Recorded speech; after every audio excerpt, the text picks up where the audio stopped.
Good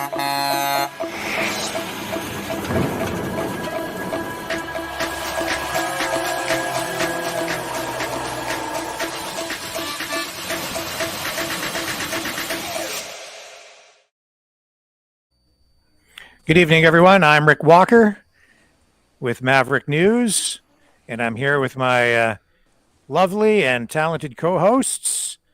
Hi, Brendan Kennedy. Carla Olson.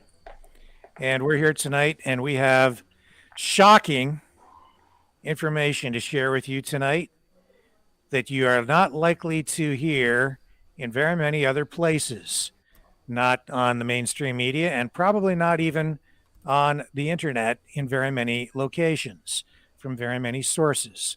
And we are going to tell you why it is likely the Prime Minister tonight has revoked the Emergencies Act. One of the main reasons. The reason that we are about to share with you is shocking. It is absurd and comical, all at the same time. And I think when you hear this story, you might want to puke. Yeah. But before we get to those details, we need to give a little bit of background information and bring you up to date on what has happened today, and to kind of tee things up in that way. We've also got a lot of other stuff on tap for you tonight because the country is still kind of off the rails.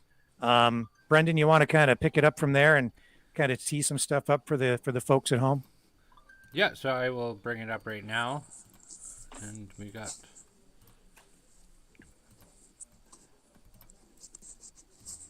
and it's there. You ready?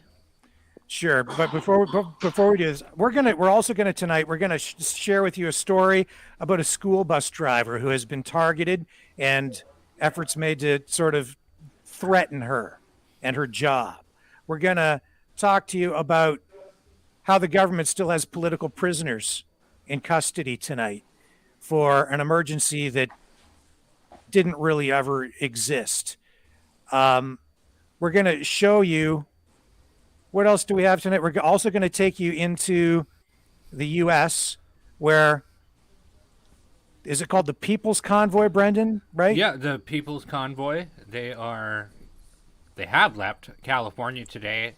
They're eastbound and down to Washington, D.C., and they have their own message for President Joe Biden. So there's going to be lots to talk about with that. What's their mission statement? What is it that their goals are? What do they want to achieve? There's lots to unpack with that as well. But but this story about that we're going to share with you, it is going to make your head explode. So we're going to get to that, but first let's hear what the Prime Minister had to say when he decided to backtrack on this whole Emergencies Act thing, and we're also going to, we're just going to explain a lot of what's been going on behind the scenes. So go ahead, Brendan, and let's let this thing rip. Okay.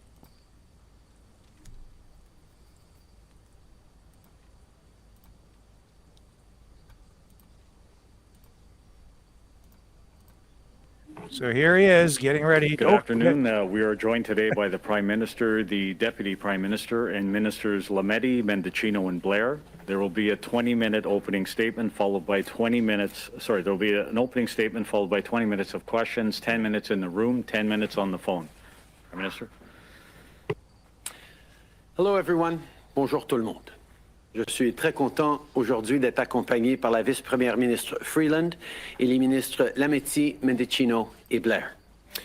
On est ici aujourd'hui pour faire le point sur les occupations et les barrages illégaux et sur la loi sur les mesures d'urgence. On Monday of last week, after days of dangerous and unlawful activities in our capital city and at many border crossings across the country, the federal government invoked the Emergencies Act. It was the responsible and necessary thing to do. We did it with three principles top of mind. First, restoring peace and order. Second, doing it the right way. And third, making sure that it was time limited. The first point, restoring peace and order in our streets and restoring confidence in our institutions, was top of mind. Public safety, as well as jobs and the economy, were at risk. People were being harassed, small businesses were closing, factories were shutting down, and trade was halted at our borders. Here in Ottawa and in other places in the country, there is evidence of individuals wanting to undermine and even harm Canada's democracy. Their participation was believed to increase the potential for unrest and violence. We worked closely to support provinces and municipalities to get the situation under control, but as the weeks went by, it became obvious that provincial and local authorities needed more tools in order to enforce the law and protect Canadians. And that's exactly what the Emergencies Act provided to them.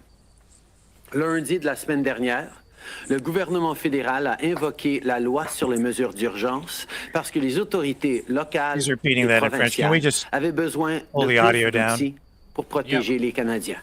Well, you- Comme le chef intérimaire since Bell du I'm service certain de that our police viewers d'Ottawa are- l'a dit, are la loi English. sur les mesures d'urgence Yeah, we're not a été bilingual either, so. It's the same rhetoric anyway, different language. Yeah, and he's about to revoke the act. Okay, but okay, Pump it back up. Let's go. Make sure we did it the right way. the right way. We'll always defend the rights of Canadians to peaceful assembly and to freedom of expression. As I said before, the Emergencies Act was created to flow from and uphold the Canadian Charter of Rights and Freedoms. Can you pause it right These there, Brendan? measures had to be. That's a load. Okay? That's a bunch of Orwellian doublespeak. Not true. The Emergencies Act gives him the power to completely ignore the Charter and all of our rights. Step on it. That's right. Shred it, burn it, doesn't matter. Ignore it. It gives them the right to do pretty much anything they want, including going after your bank accounts or the bank accounts of anyone they choose. This act gave him the right to go and snatch people off the streets and imprison them. Just off the street with you, target anybody that they deem to be a threat. And in this case, it was pretty clear he was targeting his political enemies and people that just maybe hurt his feelings because they said something that he didn't like. And Had flags that had words on it he didn't like. It also gave them the right to turn downtown Ottawa into a USSR type, Eastern Germany type environment where you're not even allowed to walk down the street for a cup of coffee without being harassed by police officers. And when you hear the story we're about to tell you, Well, let's not forget, it also allowed the police officers to beat people who took a knee in front of them in surrender.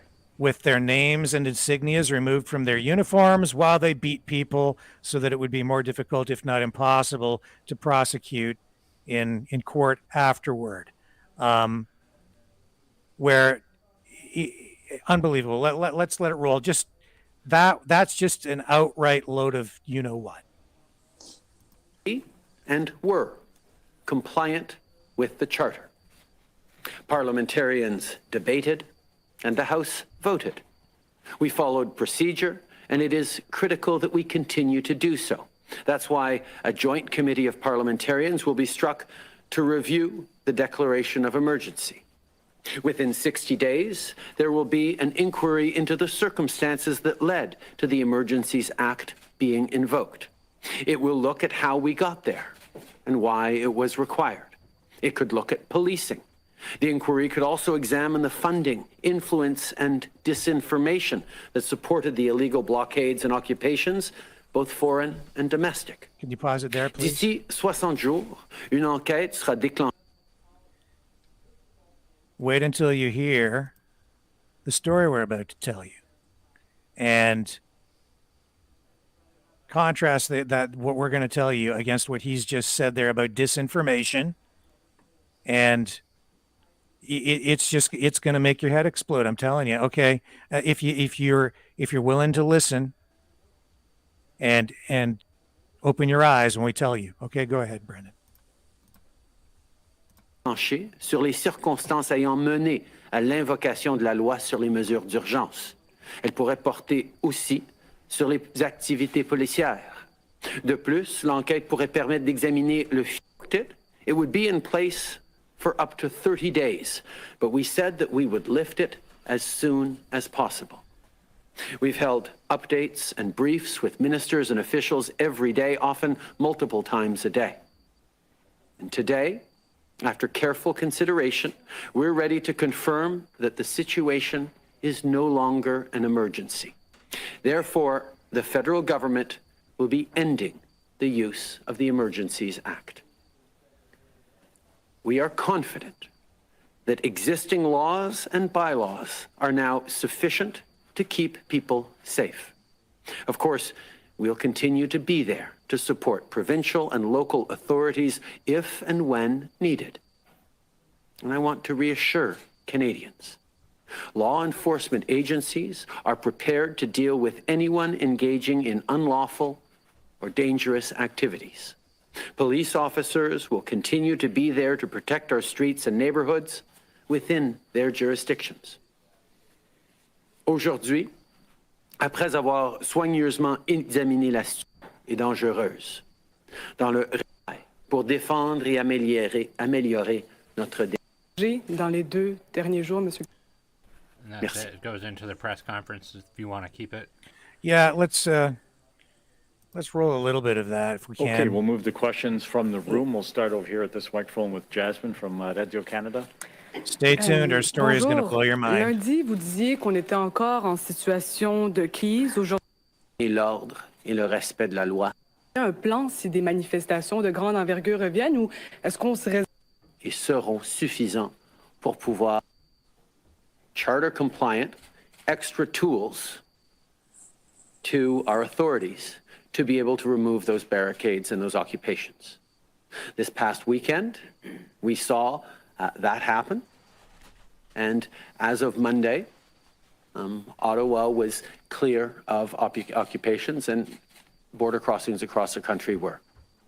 We spent the last couple of days leaning in with public safety authorities, with police forces across the country, and ensuring that even as we recognized that the emergency looked like it was ending, the threat remained, but that they had the tools, that Canada has the tools in normal times, not under an Emergencies Act, to deal with the potential threat returning. And we got a high level of confidence that the existing tools that police forces have across the country will be sufficient to deal with further disruptions. But Prime Minister, when you invoked the act, you said it wasn't just about Ottawa. You said you needed to protect critical infrastructure, border crossings in particular, airports, I believe, are also listed there. Those are just as exposed as they were when you invoked the act. What's different now for them? We saw, for example, the blockage of the Windsor Bridge, the Ambassador Bridge in Windsor, took a number of days, and there were some jurisdictional questions that prevented the local police of jurisdiction from being able to move in with sufficient abilities and authorities to be able to remove the occupation that had ensconced itself on the approaches to our busiest border crossing. That was part of why, very much part of why, and the threats to other border crossings in Coots and Emerson and elsewhere, and the national nature of the threat that led us to conclude that this was an emergency that required the use of the Emergencies Act. But as I said, this was always proportional and time limited. And as we've gone through this past week, we have now seen and been assured by our police forces in jurisdictions across the country that they now have sufficient tools in regular times to deal with any further challenges. And therefore, we are pleased to be able to lift and revoke the Emergencies Act. Monsieur le Premier ministre, Boris Proulx du Devoir, est-ce que ça veut dire que les mesures d'urgence ne s'appliquent plus? La justice et ensuite la ministre des Finances. C'est à déjà Période de la déclaration. légaux de partir. Et quand les gens sont Qu'on a vu à la Chambre des communes lundi soir, c'était par Ils n'ont pas utilisé pendant 3 semaines. au contraire. D'ailleurs, on a vu dans les manifestations qui sont venues, même partout à nos frontières. Donc, whether it's social media activity or Okay, we'll move to the phones. First question, David Thurton, CBC. Hi, Prime Minister. Do you still see the protest camps outside of Ottawa as a threat? Thank you, David. Let's be very clear. The threat continues. We do see, whether it's social media activity or people who continue to be, focused on protesting and perhaps illegal protesting, that we need to be monitoring.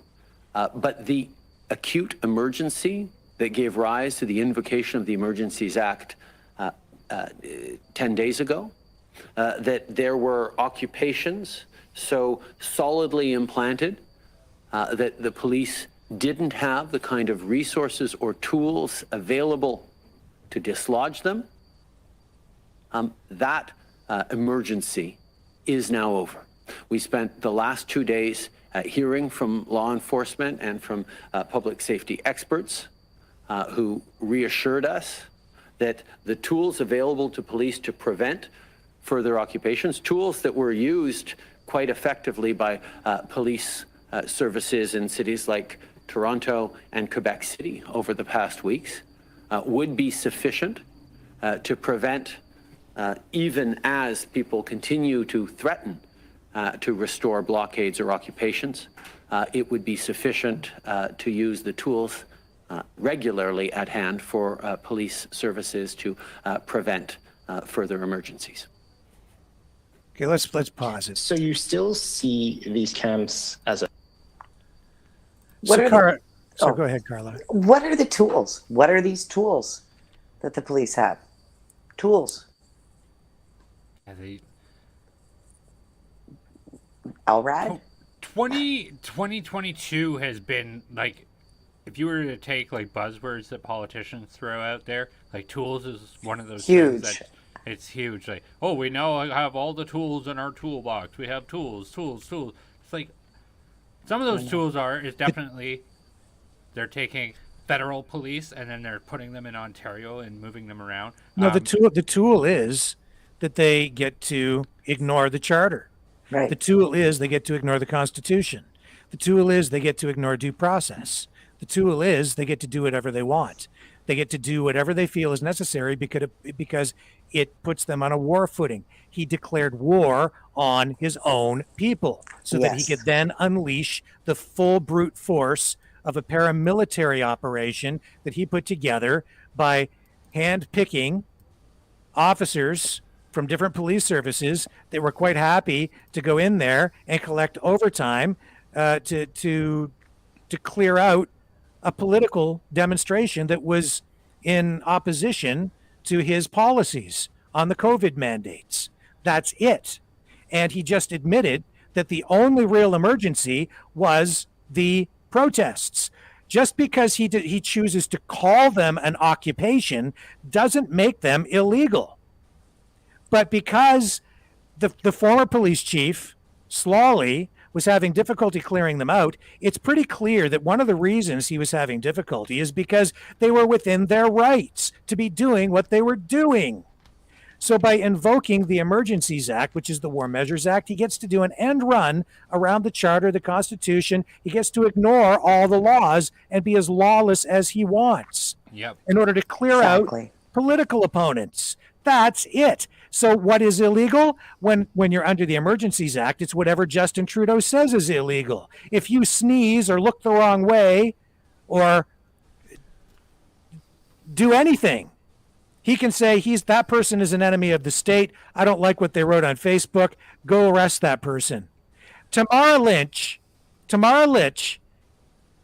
of the key organizers tonight, is still in jail. What has she been charged with? Inciting mischief. That's the charge. Counseling mischief. Counseling et cetera. mischief. Counseling to incite mischief. Okay? That's It's a misdemeanor. It's like that's like saying you're convincing someone to go spray paint graffiti. And I'll ask you this: did you see any graffiti down there, Carly, in the weeks you were down there reporting on this? The only graffiti I saw, like I said, was when a citizen of Ottawa who was against the protest, wrote words all over a trucker's truck. So, incidentally, they also shot a shotgun into the cab of that truck. Thankfully, the trucker was not sleeping in the truck. They shot a shotgun? Yeah, but you can see that on legacy media, right? Right. It's so that was the tool. The tool was, I guess, a flamethrower that they took to the Constitution and the Charter of Rights and Freedoms. That was their tool. And then he gets to stand up there and say, well, we're doing this because we need to protect your rights. We're protecting your rights by taking them all away. Mm-hmm. I had this conversation with someone very close to me today. I said, right now, today, with this Emergencies Act in place, what rights do we have? Name one. Even one right that remains intact today. And I couldn't get an answer. Not a real answer.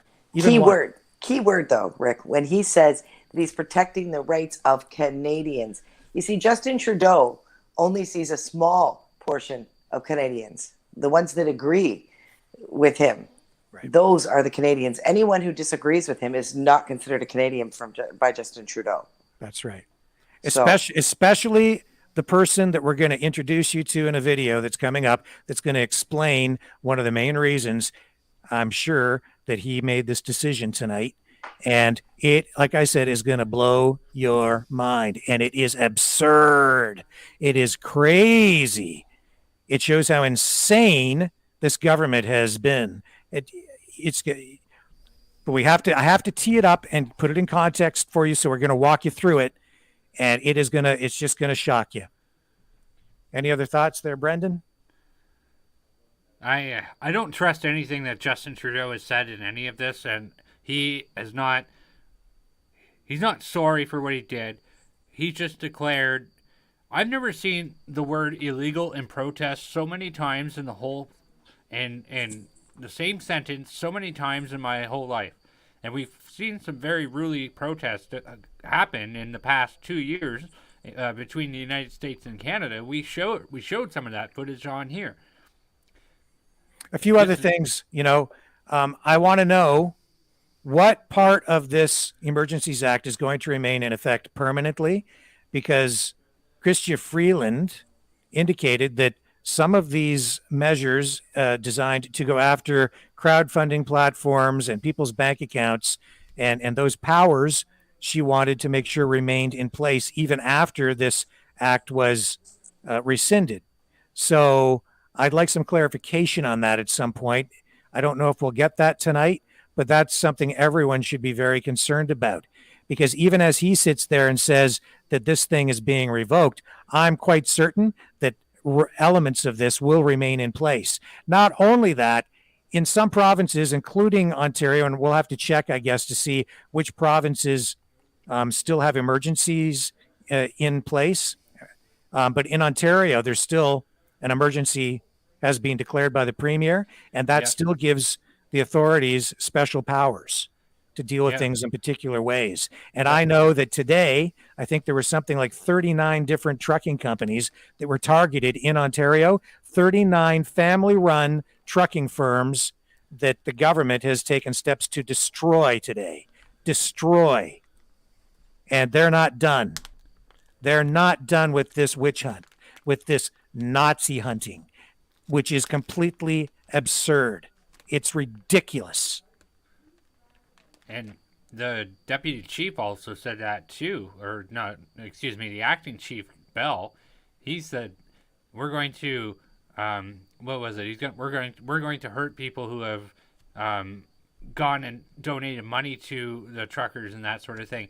The words he used were "go after." We are going to go after. Yes, thank you. And just like Justin Trudeau just said, we're going to have committees that talk about all this stuff. The witch hunt is going to continue, and I will wager you donuts to dollars, or however the expression goes, Justin Trudeau is going to go after MPs that took pictures with the truckers or gave his support to truckers to that whole thing, and that could be some trouble in store for those members of parliament that happened with that. Yeah. Very well could be. Absolutely. So, yeah, I was kind of interested in what everybody's thought was about that we're going to hold committees and this sort of thing to review everything that's happened and the cause of this and the threats from finances, foreign and domestic, and blah, blah, blah. Well, usually when there's an internal review at any corporation or business, usually somebody's in trouble. So I would side with you on that for sure, Brendan.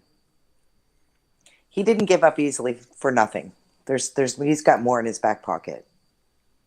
Yeah, and well, I think that this story though is going to explain a lot to people too. So what you're looking at here, folks, is live footage tonight of the People's Convoy in the United States, which was inspired by the Freedom Convoy in Canada, the Freedom Convoys.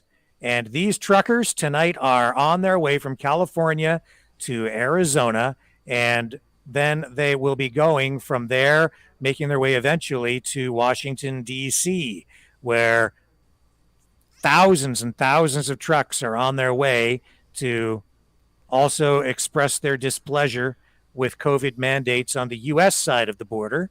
And, you know, I have to wonder, Brendan, will Joe Biden be declaring all of these truckers Nazis as well, and then going after them in the same way that Justin Trudeau will? It's almost as if you have a crystal ball, Rick Walker, because that's exactly what's going to happen. And Joe Biden and his administration have been calling regular citizens, parents who care about their children and what they're being taught in schools, and this sort of thing, he's already declaring them terrorist enemies, domestic enemies, he said. Like, that's been the common theme. I've talked about this already. And if you're not paying attention, you'll miss it. That we've had the war on drugs in the 90s, and then we had the war on terror in the 2000s, and now look what we have. We have the war on domestic people, and this is what we're seeing in Canada, and we're seeing it in the U.S. This didn't come up out of nowhere. This is not something that just came out of nowhere. It almost feels as if there's like a plan behind it. Did you say something, Carla? I'm just watching these trucks. I was thinking, they left this morning. Mm-hmm. These trucks, eh? Yeah, no, definitely. There's. I mean, even if we look back 2 years ago when all of this started, right? Never in the history of my life did I ever see the world leaders all agree on the same thing and implement the exact same thing at the exact same time. So I wouldn't be surprised if we don't see this happening as all the other countries begin to stand up, you know, in light of what Canada did. They've been kind of following suit. I wouldn't be surprised if we don't see the same reaction from more than just Justin Trudeau and Joe Biden.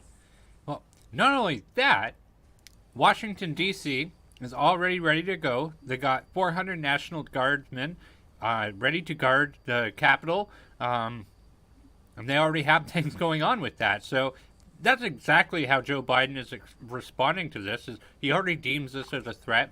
He already deems these people as undesirable, un-American Nazis, and he's going to do the same thing Justin Trudeau did. He's already responding with guns. I think it's going to get a lot more violent in the United States than it was in Canada. For several reasons. I think that more Americans have guns, that it's let's face it, it's been more their nature. They don't normally peacefully protest. I'm sure that they have the best intentions. Also, the Biden administration had, an opportunity to see what happened in Canada. So they could look at what Canada did, come up with a plan. They had time to come up with a plan. They knew what was coming. They have somewhat of an expectation. And I think the pushback is going to be greater. They're going to try and nip it in the bud. Well, they're already going forward with guns at this point. So like that's exactly what they're doing here at this point. So what it remains to be seen what's going to happen with it. I think that there's a total possibility for this to go peaceful. But what I would be more concerned with America, because we've seen a lot more of it than we have with Canada, is Canada has, the United States has clearly across the board has had government instigators, whether it be from political think tank groups or whether it be from the FBI or other law enforcement agencies. Across the board, there's been more instigators than in Canada. And so I think that's something that they're going to really have to watch out for. True. So let's pull this down. So let's start explaining this sidebar story that is it's almost unbelievable. Lay it out for me, man. Yep. Bring it out, Rick. Okay. So I came across a podcaster, a video guy, right? A YouTuber. Mm-hmm. Short time ago. I've not met him personally. I've never spoken to him. His name is Jeremy McKenzie. We played a clip from him the other night. He is a Canadian veteran, was in the armed services for about 17 years. And he's critical of the government. He's a conservative, I think, in his political views. And the government has been targeting him, the Liberal government.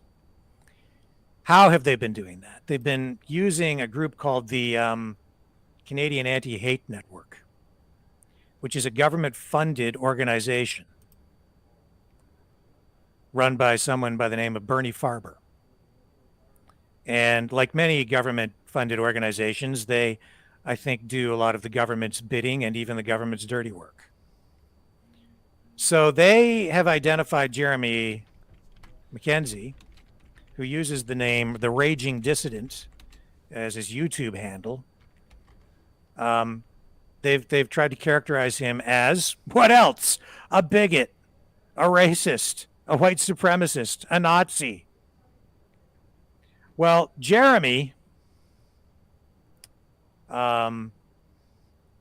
tries to inject humor into what he does. And as we know, people on the left don't really have much of a sense of humor. And he created a fictional country called Diagolon. And was making jokes about it online. And created a flag on his phone using a graphics program. And he just like did a swipe across the screen or something and made up a flag with a white line through it. And then he appointed fictional characters to a government to govern over Diagolon. And this has been going on for a long time.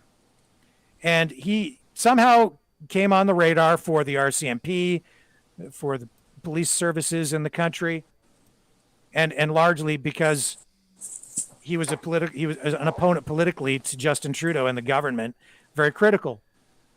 And the Canadian Anti-Hate Network then set about smearing him.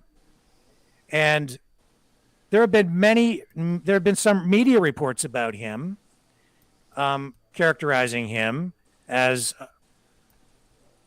a threat, as a terrorist, because of what the Canadian Anti-Hate Network has said about him. Well, as I've indicated, what is the Canadian Anti-Hate Network? It's a government-funded group that they're sort of left-wing liberal allies, okay? Well, through all of this crapola, they targeted Jeremy again. And you can find some mainstream news stories with his name mentioned during this convoy crisis, right? And I guess out in Manitoba, or sorry, Alberta, right, in Coots, somebody was flying a flag, a Diagolon flag. And that's because, like other YouTubers, you know, people get on there. He's got an audience. He has fans. He has people who watch. Well, instead of seeing it for what it is, which is a joke, the authorities, because of the Canadian Anti-Hate Network, they're treating it like it's very serious. This is a serious thing, and there's supposed to be like this militia from Diagolon that's coming to overthrow the Canadian government, and Jeremy McKenzie is a real threat to the country. It's absurd.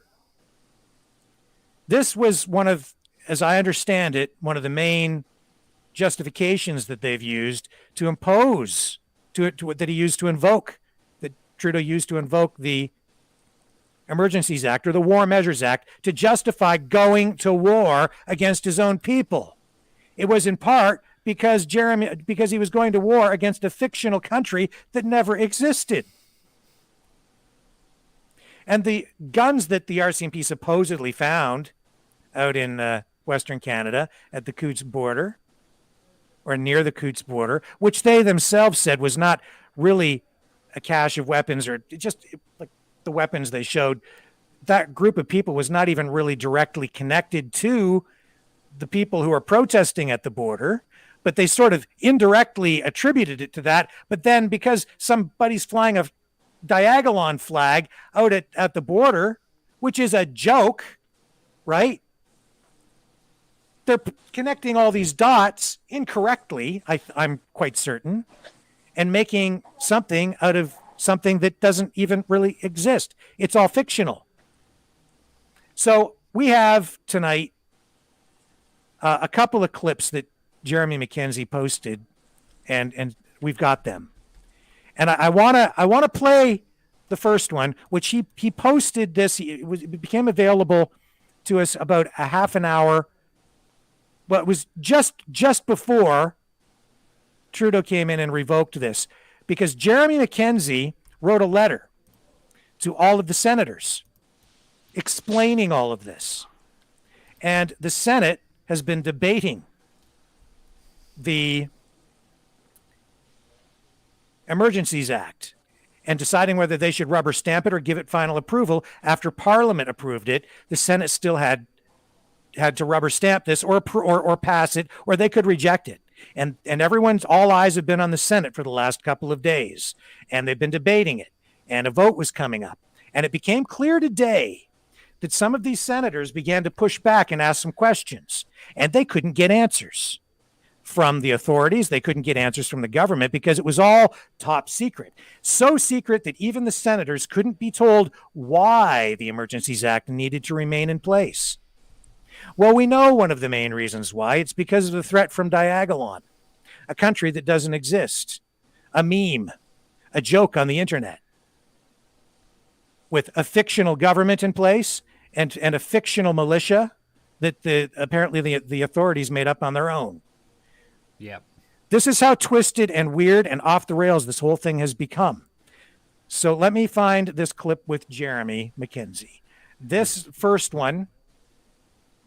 Well, you pull that up real quick. I just wanted to make mention that the Canada Anti-Hate Network, or Anti-Hate whatever, is paid for by the government of the federal government, and that they basically paid for it with all grants. Some of the members of the board of that organization have spread fake information in the past about Rebel News, accusing Rebel News of inflaming situations and reporting on things that cause people to commit violence and that sort of stuff.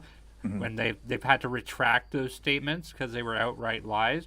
So it is basically a puppet for Justin Trudeau to push his alt-left narrative.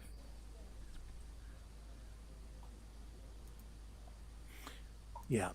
So here's Jeremy McKenzie. This is the video the first one he posted tonight, just before Justin Trudeau revoked the Emergencies Act. Hello.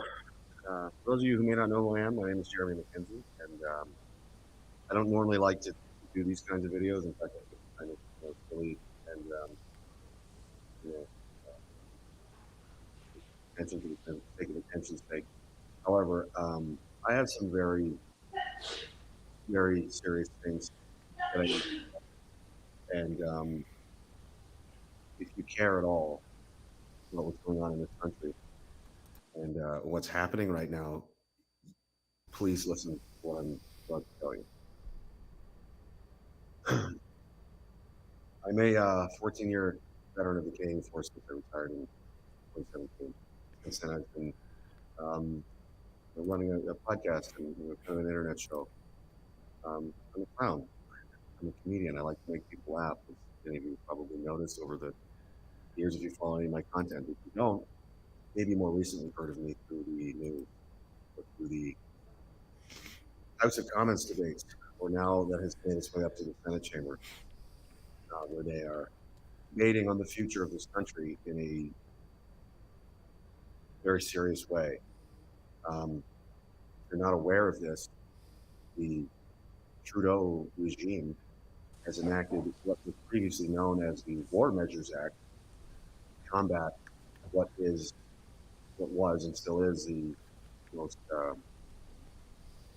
peaceful, positive, and shining example display of Canadian culture that I've ever witnessed and had the honor and privilege to experience.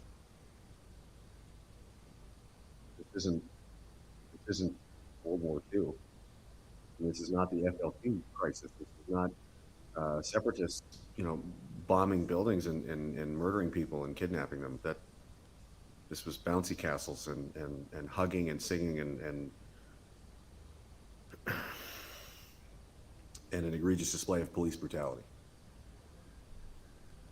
If you've been following the story at all, you've been aware of this, but if not, you may have heard them say, that there's a threat. That's why we need the Emergency Measures Act. That's why we need this, because, unbeknownst to many Canadians out there, there's an underground army, a militia of a white supremacist, accelerationist, far-right, dangerous terror group, blah, blah, blah, etc., called Diagolon. That may sound like a ridiculous name to you because it is. I invented it. I am the de facto leader of Diagolon. It's a meme. There is no army. There is no militia. There are no terrorists. There are no weapons caches. There are no threats. There's no organization. There's no planning.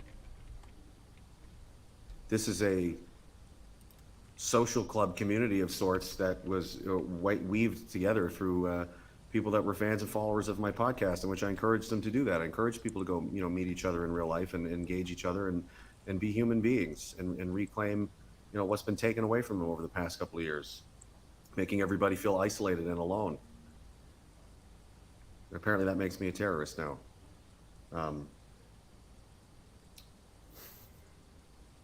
I made this on my phone with my finger one day as a pretend flag for a pretend country that doesn't exist. Its vice president is a goat figurine named Philip, who time travels and has an extremely hard time with narcotics. He's got a big problem. There's also Billy Bob the Bigot Brick and his bastard Bigot Brick family, who hangs out in a basement next to Colbert the coal furnace. These are all high echelon esteemed positions in the government of Diagolon. I can't believe I even have to explain this. However, we do, because that's apparently how desperate this government is. The Liberal government has paid for, constructed, and oiled up very well an organization called the Canadian Anti-Hate Network, which is funded partly by the government of Canada, indirectly and directly. It's received donations from members of the government, from Gerald Butts and others. You can go right to their website and see it for yourself. All of the things being said about me and my friends are sourced from these people. These people are not academics. They're not researchers. They're not journalists. They're a partisan tabloid paid for by the Liberal government, trying to strangle its political opposition in its infancy. I'm a founding member of the PPC. I've always been a supporter of Maxime Bernier and Randy Hillier and others. I think that's a big part of the problem for them. They've created this boogeyman character of a fake army that doesn't exist to justify a grotesque abuse of our citizens. I hope you've seen the footage. It might be hard to find because the media has buried it. A woman was trampled by a horse. People were pepper sprayed, hit with batons. My friends of mine were beaten in the street for no reason. Veterans. No one so much as threw a snowball. Many of these cops, whatever they were, no name tags, no badges, no IDs, nothing. Were they even cops?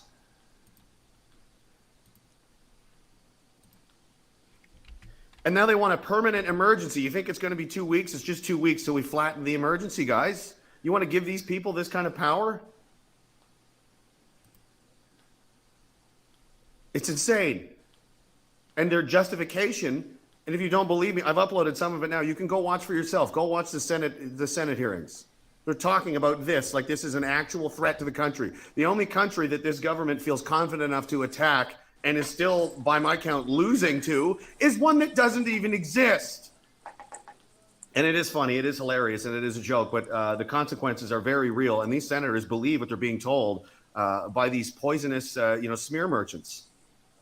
Now, it's saying it's coming from a professor of this university, and it's a researcher at this organization. Their source material is always the same, and it always comes back to the Canadian Anti-Hate Network, which is made up of liars and schemers and snakes. Bernie Farber was already caught in a hate hoax. He tried to pretend that an anti-Semitic flyer posted in Florida was done by the truckers here in Ottawa.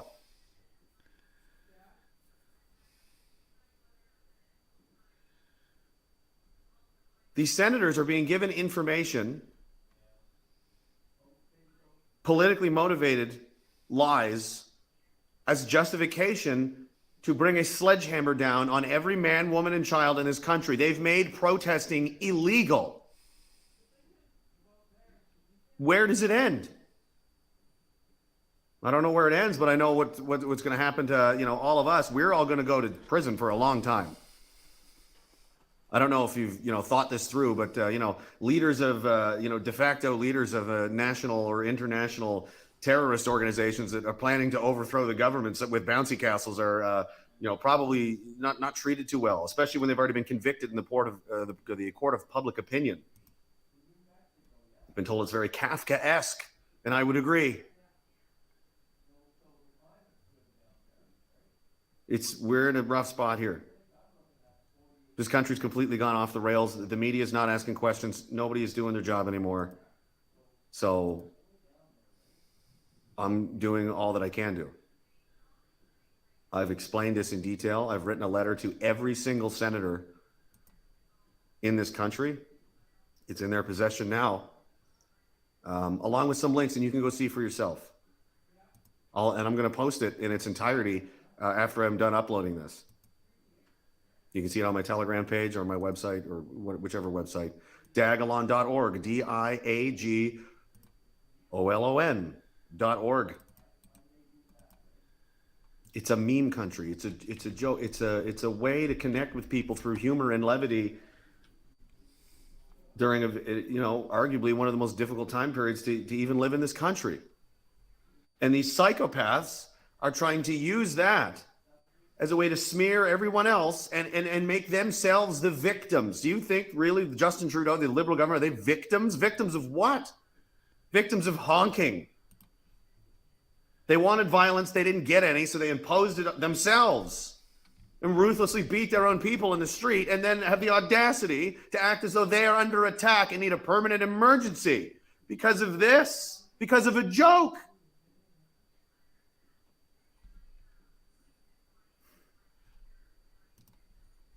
So if you can do anything, send this to everybody. Send a letter, send this video, send that website to everybody. Everybody you know, everybody you can find, every journalist, every politician, every MP, every MLA in any other countries, the president of Nigeria, the last Blockbuster that still exists. Go to the last 2 Kmarts, I think they're in New Jersey, and send it to them too. Because the media in this country is not listening. And they don't want to listen. And they're going to sit there and twiddle their thumbs as unlimited extreme power is granted to the worst people to ever run this country. And there's not going to be any stopping them. It'll never end. The emergency will never end. Because the emergency is political dissent. It's dissenting citizens. If they can do this to me, they can do it to you. And they will. And how long until maybe you don't agree with me, maybe you don't like anything I have to say. That's fine. I'm okay with that. You're allowed to, or at least you should be allowed to. But one of these days, you're not going to agree with something the government wants to do. And then guess what's going to happen?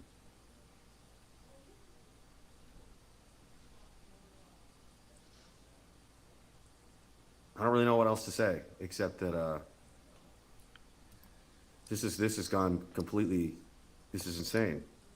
I mean, this isn't a serious country anymore when, an internet clown memes a fake country and the government is trying to use that as casus belli to declare war on its own people. We need to pay attention and we need to do something about this before it's too late, because if they pass this, that's it. And they'll extend it, and they'll extend it, and they'll extend it.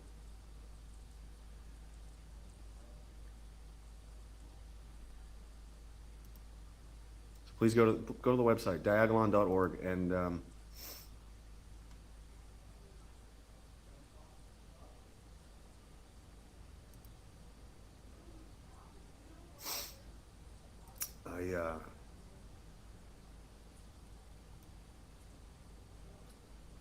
I just wanted to tell the truth, and I just wanted to help people. I just wanted to make them laugh and make them feel like they weren't alone and that they had somebody that they could talk to, that's all. And if that makes me a terrorist, if that's the justification for the Emergency Measures Act, the War Measures Act, I think you need to think long and hard about if this is still a country you want to live in anymore.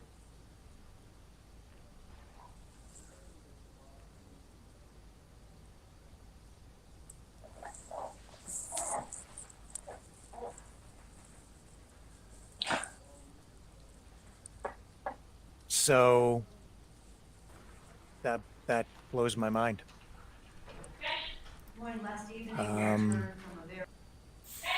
Believe it or not, I missed Diagolon entirely through this whole thing, and when I googled it, it's exactly what he says. It's all the legacy media organizations say, oh, the far right group, far right militia group Diagolon.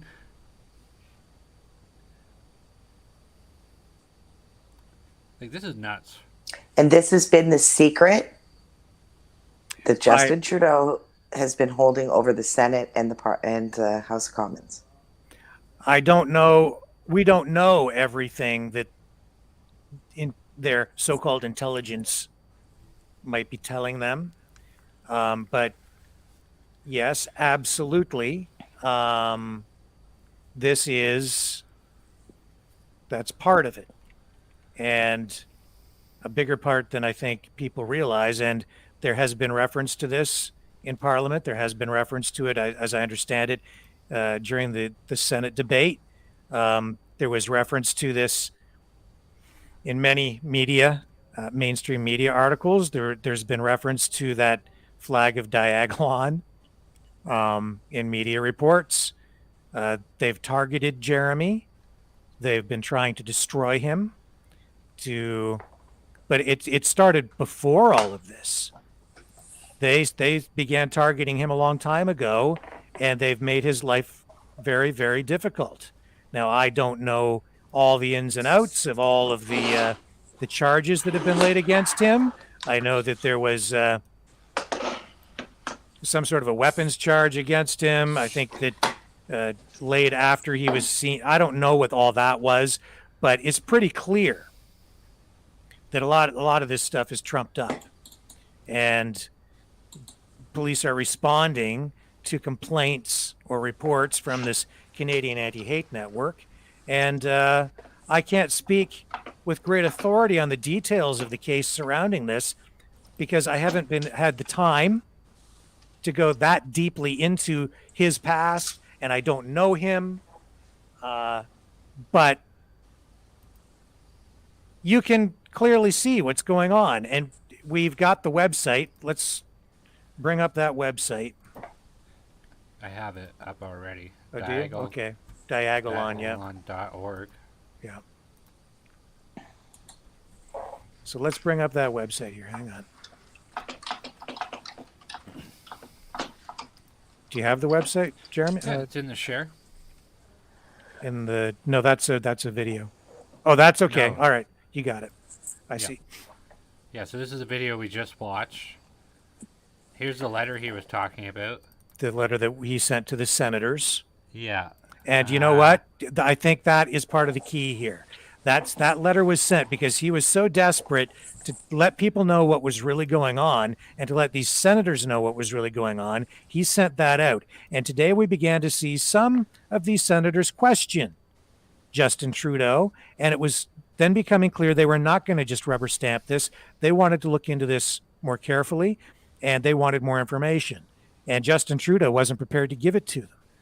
He was saying, oh, no, this stuff's top secret. We can't share this information with you. You're going to have to vote on it without all that information. I know that they were going to make the senators sign some sort of a document so that they would not reveal information if it was given to them. But it was also clear they weren't going to share everything with them. And I don't know how they were supposed to vote on the extension of the Emergencies Act or War Measures Act without having complete information. How are you supposed to approve or disapprove something like that without knowing what the threat is? Well, now we know what the threat was. It was a meme. Now, Can you maybe go there a was little more something into else. that site? I missed some of it. My internet kept bumping me out for some reason. I missed some of it. Sure, let's scroll down, Brendan, and see what else Let's is have a on look. there. On the website? Yeah. Mhm. I Let's think we check it should out. read this letter, though. That's the letter. This is Jeremy McKenzie and his podcast. They do have community members that are on there, and they basically talk about testimonials and stuff like that. This is all comedy. It's like it's like a joke. So He's an It looks internet like comedian. satire. That's what it is. Here is, so they're claiming that the body armor found at the Coutts, Alberta border blockade had two Diagolon patches. So this is body armor that they had in the media picture, and they're saying that this is Diagolon, and that body armor actually has two of them on each shoulder. So this does not look the same as this. This is a much thinner line, and it looks kind of bigger. And this flag means unity and community. The meaning of old slashy. So what's that say there, Brendan? What's It says originally conceptualized by a Canadian content creator, the flag of Diagolon, aka Old Slashy, is a fun symbol which represents an international community of podcast fans, outdoorsmen, fathers, mothers, bachelors, and generally anyone who believes in life, love, liberty, peace, and most of all, the notion of community which binds all of us. Terrorists. yes? So, let's read that one more time, just so we can bring the point home. The meaning of Old Slashy. Originally conceptualized by a Canadian content creator, the flag of Diagolon, aka Old Slashy, is a fun symbol which represents an international community of podcast fans, outdoorsmen, fathers, mothers, bachelors, and generally anyone who believe in life, love, liberty, peace, and most of all, the notion of community which binds us all. The origins and meaning of Diagolon. While conducting a live stream for his fans one evening, a Canadian content creator by the name of Raging Humanist, now Raging Dissident, wanted to do a funny stream for his audience.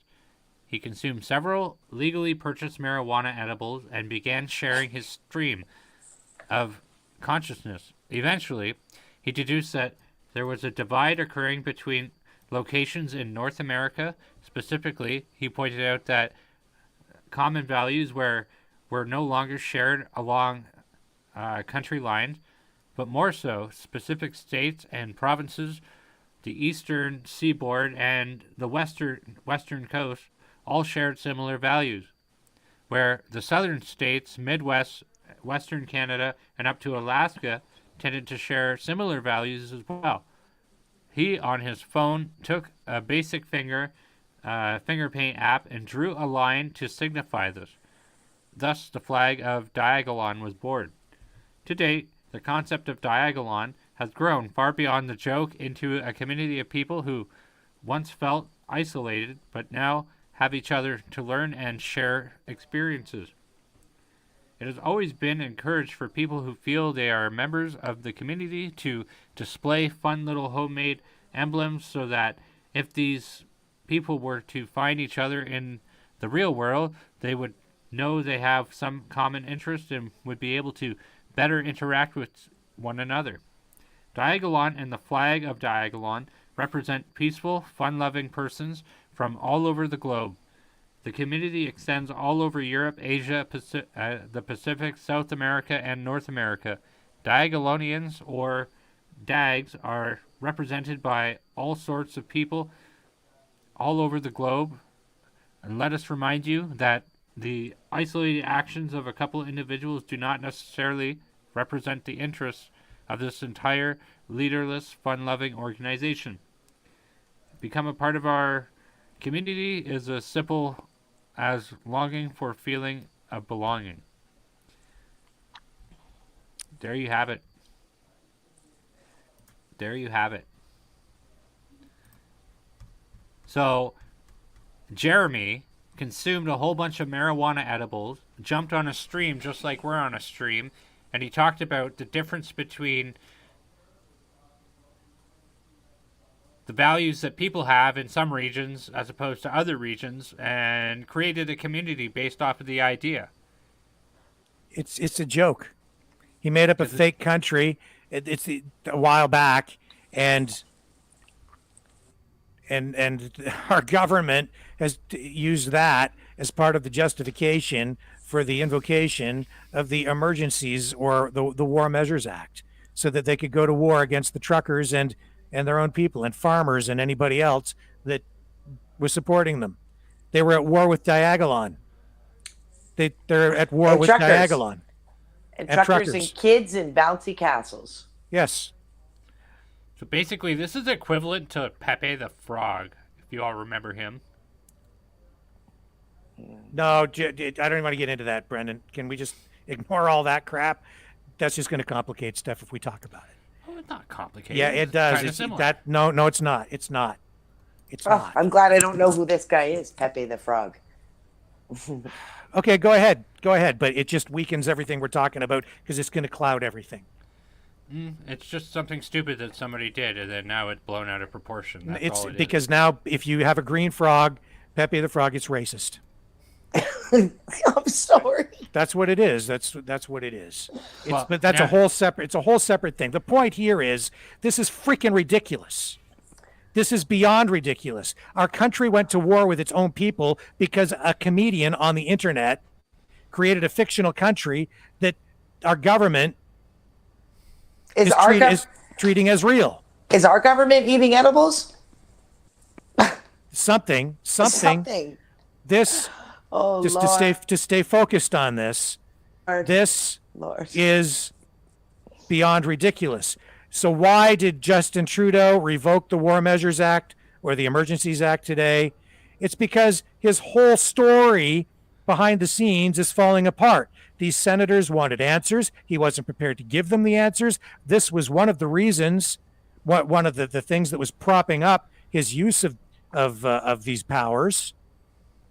Unprecedented powers that are supposed to be reserved for times of war or emergencies of similar scale. Powers that would only be invoked if there was a world war looming, or if there was a foreign army about to invade, if there was a foreign army on the shores of Canada and they were about to, say, land on the East Coast or maybe out on the shores of BC and begin an invasion. That's what the Emergencies Act is for. And so they went after this guy. Again, somebody they've been demonizing anyway. An easy mark. For how long, though? They've been after him, I think, for, I don't know. Since the new year, December about. At least before that even. Before that. They don't like him. No. And it's because of his political affiliations, his association with Maxime Bernier of the PPC, Randy Hillier in Ontario, these dissenting politicians, conservative-leaning politicians. They don't like that. They don't like him. They don't like that he's got a platform online and an audience that follows him. And he's made an enemy over at the Canadian Anti-Hate Network in Bernie Farber, who, honestly, has been on CBC just blatantly lying about what the convoy was like and the protest was like down there on Parliament Hill. He, again, that Farber guy, I've got a clip queued up. And you listen to what he says, and it is like complete fiction. But that, again, is it's because of him being on the CBC, helping the CBC spin this narrative of a bunch of violent, racist, Nazi truckers, which is a lie, helping over there. It's all, you want to talk about misinformation? How about the world's greatest mind F, okay? That's what's been going on. My brain hurts. Oh. With this. I don't know. How did we ever miss this? Well, I didn't miss it. It's just I've been following him for a while, ever since I became aware of him. I missed this entirely. And Me too. I've got to go backwards and look at it more because I missed pieces of what he said too because of my internet. I found like articles after articles mentioning Diagolon, and I'm like, what? No wonder, even if I did see it, I must have just ignored it because it's like Diagolon. What the hell is that? It sounds like something out of Harry Potter or something. Exactly. So here's Bernie Farber, okay? Canadian Anti-Hate Network. This is him talking about the convoy. Now, Carla, you were in Ottawa. I want you to listen to what he says. This is a CBC clip. We know where they stand politically. We know that they're paid off by the government. So, listen to this. We know that they weren't on the ground, by the way. Yep. So listen to this. And you tell me, does this even sound anything like what really happened out there? In Ottawa, as someone whose father was a Holocaust survivor. When you hear about swastikas being painted onto Parliament Hill, being used to deface property around the nation's capital, what goes through your mind? Well, it's absolutely frightening. I think you have to remember that it's not just me, but there are many of my friends and family and others in the Jewish community and in the community of color and other minority groups, but specifically those groups that have been targeted by Nazis and neo-Nazis in this country. You see swastikas and Confederate flags, but specifically swastika flags. Stop it there. Stop it. Hill, Stop walking residential streets, as the councillor just noted. I mean, it. Carla. Well, I think I said it almost every single day that I was in Ottawa since the swastika flag was spoken of, right? That I was looking for it because they didn't say there was just one. They said there were multiple. The only picture they got was of one, and it speculated that it was one of Trudeau's photographers. You could tell that the flag was new in the pictures. You know, it had creases in it. People had who were on the ground said that they saw this person pull this flag out and use it. You know, and just the way that he's taking offense for the Jewish people, saying how offended. Can I stop for just a moment just to reinforce what you said? Mm-hmm. Also, that flag, that Nazi flag, where was it being flown? Near the Chateau Laurier? Yes. Where were the police were? That's where all the police were staying, and it was flown right. That was where it was seen. Was there? So, and there were hardly any people there. The most people you saw in that area were police officers, and I don't believe that that entire hotel was taken up by police. Yes, I don't know of any protesters that stayed there. I mean, there were enough police that I think they took the whole hotel. Yeah, I mean, I don't know if those cops were in there at that time, but it certainly was the hotel that they ended up using. Right. But yeah, Chateau Laurier, and that wasn't anywhere near the actual protest on Parliament Hill. Well, it was in a sense because there was the whole Wellington Square at Wellington and Metcalfe, and it was just a couple of blocks. So there were trucks in front of there. There were some protesters there, but it wasn't it wasn't the place where everybody was, right. You know. There is a third angle on the incident with that flag where somebody on TikTok, they gave a statement stating that somebody with an Eastern European accent kept saying, "This is what you're going to get if you vote Trudeau." Was he wrong? I don't know. Yeah. Sorry. And we don't know, right? Like, I don't know how true any of that is either. But yeah. Worth mentioning, I think, though. I mean, Trudeau is definitely. And we want to be fair and accurate. So, yeah, somebody said that. I did see that clip where it's like it was suggesting it was the reverse, right? They're displaying the Nazi flag to show what you're going to get if you keep Trudeau in office. I don't know. I mean, that, you know, at the end of the day, let's assume that I don't believe that anyone at that protest, I was there every day. I don't believe that anyone at that protest flew a Nazi flag. There were no real sightings of the Nazi flag. The only people that happened to catch this Nazi flag were the media, the legacy media. And that was a question I asked people over and over again. So, and listen to what he said. He said Nazi flags, plural. Yeah, they use it as everywhere. Plural. Right. Now, let me just roll it back a little bit. We'll pick it up again and just listen to the way that he frames this, characterizes it, describes it, okay? And then you tell me again after if what he says is anything even close to what you saw. Residential streets, as a councillor just noted, I mean, it does fill you with apprehension, it fills you with fear, it fills you with concern. And as a child of Holocaust survivor, I understand it, but I actually think most Canadians get this. And it's not just a few malcontents or a couple flags.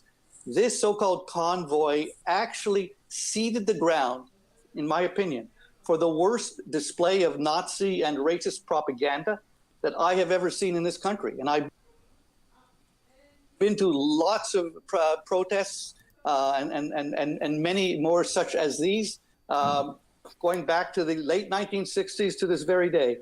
And honestly, I have never, ever seen anything like this. You say... Carla? Well, I mean, it couldn't be further from the truth. He talked about, you know, the attitude of Nazis. One thing I will tell you, if you could look back in my footage, there was a couple of guys with yarmulkes. So I would think that they were Jewish, dancing with the crowd. I don't know how they stood to be there. They should have been terrified among these Nazis. There was no Nazi discussion. There was no racial discussion. It was the most multicultural, God-loving love fest that I've ever seen in my life. People were hugging nonstop. They were forming friendships. They were feeding one another. Come on. He obviously was not on the ground. Or he's lying through his teeth. So this is the guy that ultimately is also the guy targeting Jeremy. Okay? Jeremy McKenzie. There's something wrong with that man. Dementia? No, sorry. No, you know what? But he's lying. Yes, I would agree with that. 100% lying. And I would not want to be as paranoid. Assuming he's not lying, he's absolutely paranoid. How does he live? How does he get through the day? If It's he's like- afraid of Jeremy's flag in his made-up country, He's not afraid. He's not afraid of the flag. He's not afraid. He's I not afraid at all. understand. It's He's a all- liar. He's a liar. I'm sorry, I have no other words. And the I CBC call a is spade lying. a spade. He's a That's liar. right. We ran video for over 3 straight weeks, much of it yours, showing people what was really going on down there. And what he said, I'm going to call it out right now, and we just did. What he said is a lie. It's a fabrication. It's a don't believe your own eyes description, and fake story. It's And all.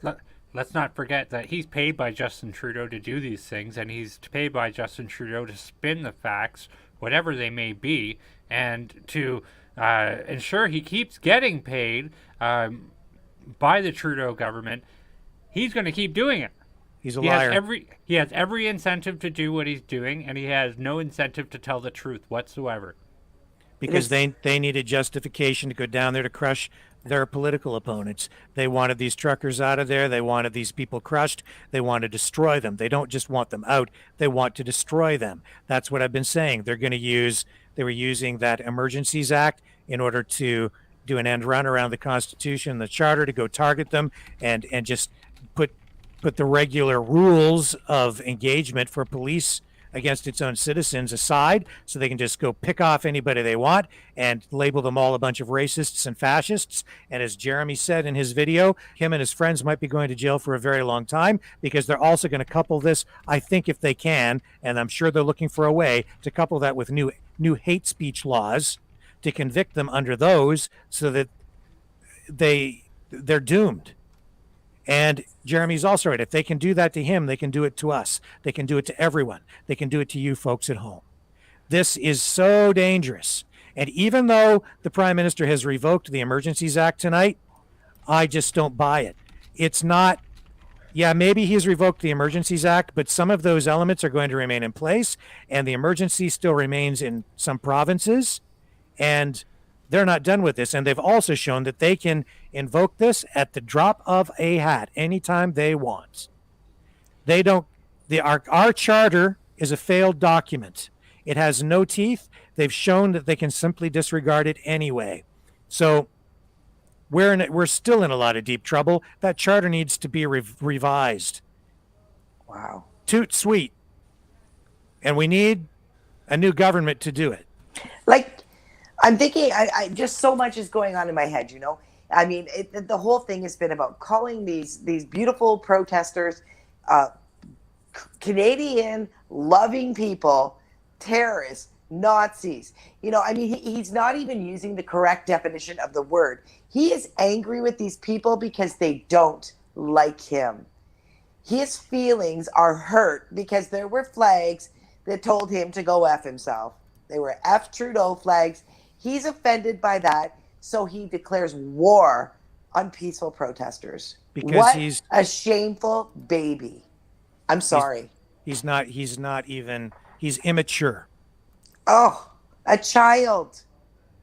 This Yeah. is like a Mean Girls conference. He ran away at first and then came back with his gang to go beat up the people that he was afraid of. That hurt his feelings. Yeah, because the people that he'd been abusing like a spoiled brat for over 2 years came back to say, "Hey man, why are you hurting us so much?" And he said, you're Nazis, racists. That's exactly what it is. This is exactly, it looks like a temper tantrum by the leader of this country. Yes, a very dangerous temper tantrum, because he managed to give himself the ultimate power to do anything that he wanted, and all those cops, every police chief, every senior cop fell into line and let themselves, not everyone, we saw some of them dissent, okay? That police chief from Waterloo who was hired to join the Ottawa force, he came up, he had second thoughts and said, no, I'm not coming after all, because in the letter that he wrote to the municipality and to the police services board, he said, it's pretty clear to me you do not have the support of the people to do what you're about to do. So I'm not going to take the job. So some people are still thinking, and thank God for that. And we don't know all the information behind all of that, but a lot of these senior officers, including the interim chief, they said, okay, boss, we'll do whatever you want. And then they went down there and beat the crap out of people who were completely peaceful. No need for it. Never had to happen. It's disgusting. And some people need to be held accountable for what happened. And those senators, I think that today they became aware. They became aware and started to wake up a little bit. And I think when Jeremy sent that letter off, that might have been one of the key things that triggered all of this, because they really started to push back and ask questions. Well, they started to ask valid questions. That's right. And they demanded answers, which they should. They did their job, finally. Well, it sounds like the grown-ups came to the game then. Some of them, and just enough, and just in the nick of time. Mm-hmm. Thank God. I do have some clip from a senator who has a YouTube page, and would be glad to kind of post, and we could kind of see what the Senate has been saying about this whole debacle. But from what I've seen, most of the Senate has not been too impressed with how Trudeau has handled this whole thing. Sure. Just before we get to that, I just want to say, if you want to support our journalism, because you're getting stuff here tonight that you're not getting anywhere else, please consider donating to us at freedomreporters.com. That's freedomreporters.com. There's also a link in the YouTube description and on the Facebook pages. We need your help. This is an information war, and it is far from over. We are on the front lines of that information war here tonight. We have been, and we're going to continue to be on the front lines. We have important work to do because we need to try to bring you the truth.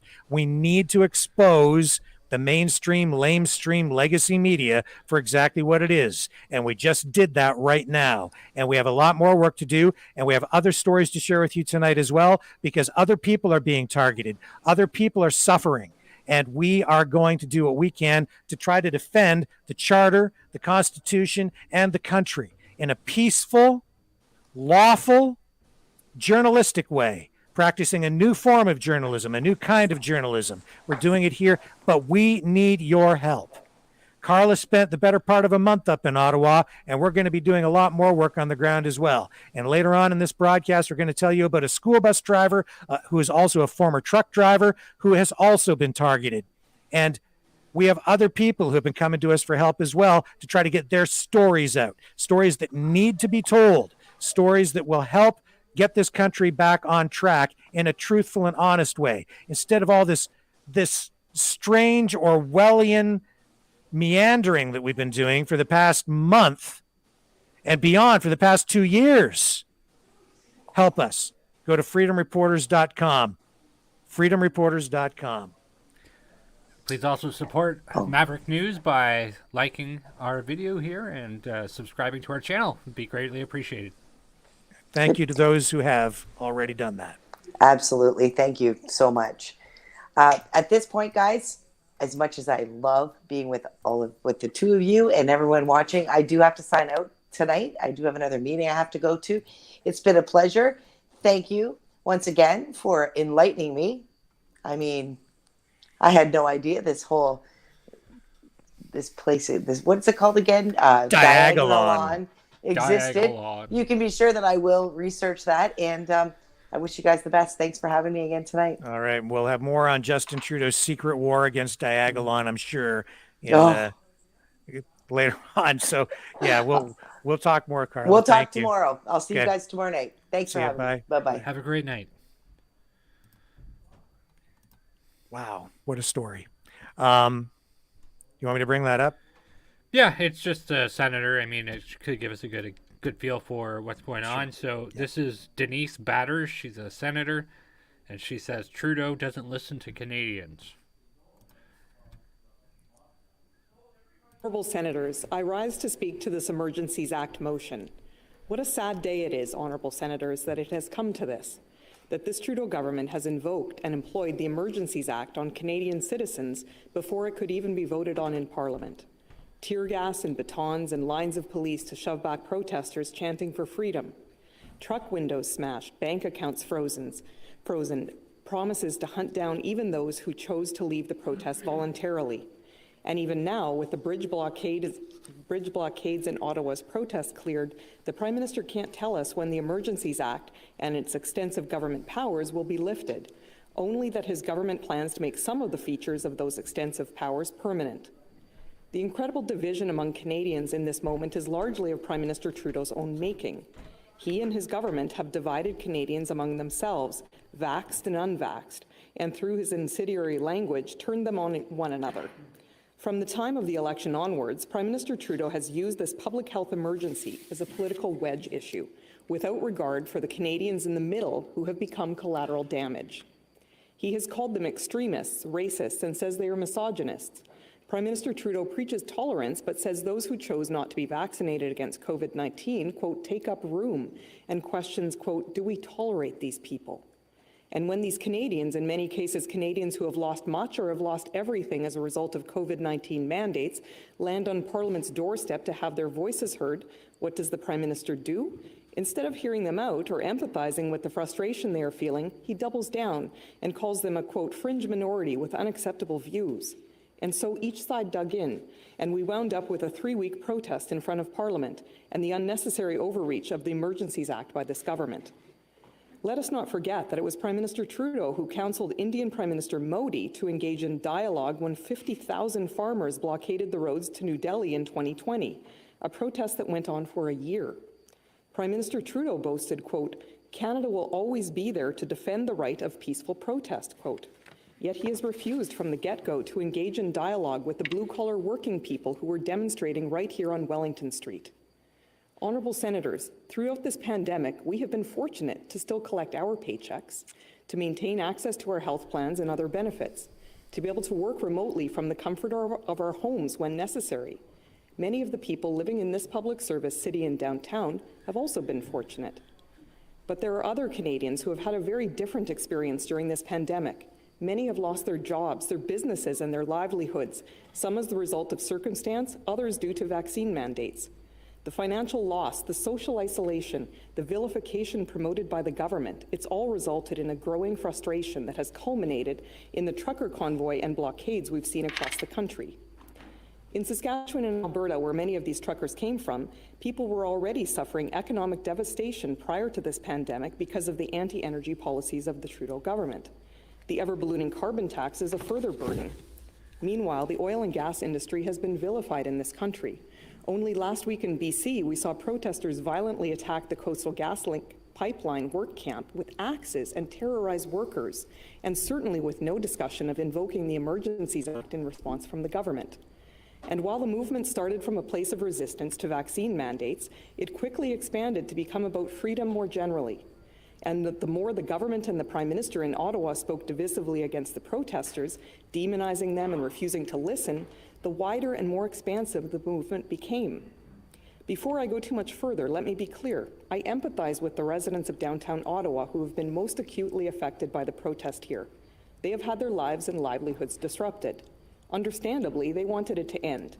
This intrusion into their lives came at the tail end of having suffered through this pandemic, perhaps the most stressful, traumatic 2 years of many of our lives. And then to have to deal with this, the blaring horns all hours, day and night, the obstruction. Who among us wouldn't be saying enough is enough? My office faces right onto Wellington Street, and I had a front row seat to this convoy for the past few weeks. And what I can tell you is that what I witnessed of protesters was peaceful, organized, and non-threatening. I do not tolerate harassment, intimidation, or destruction ever.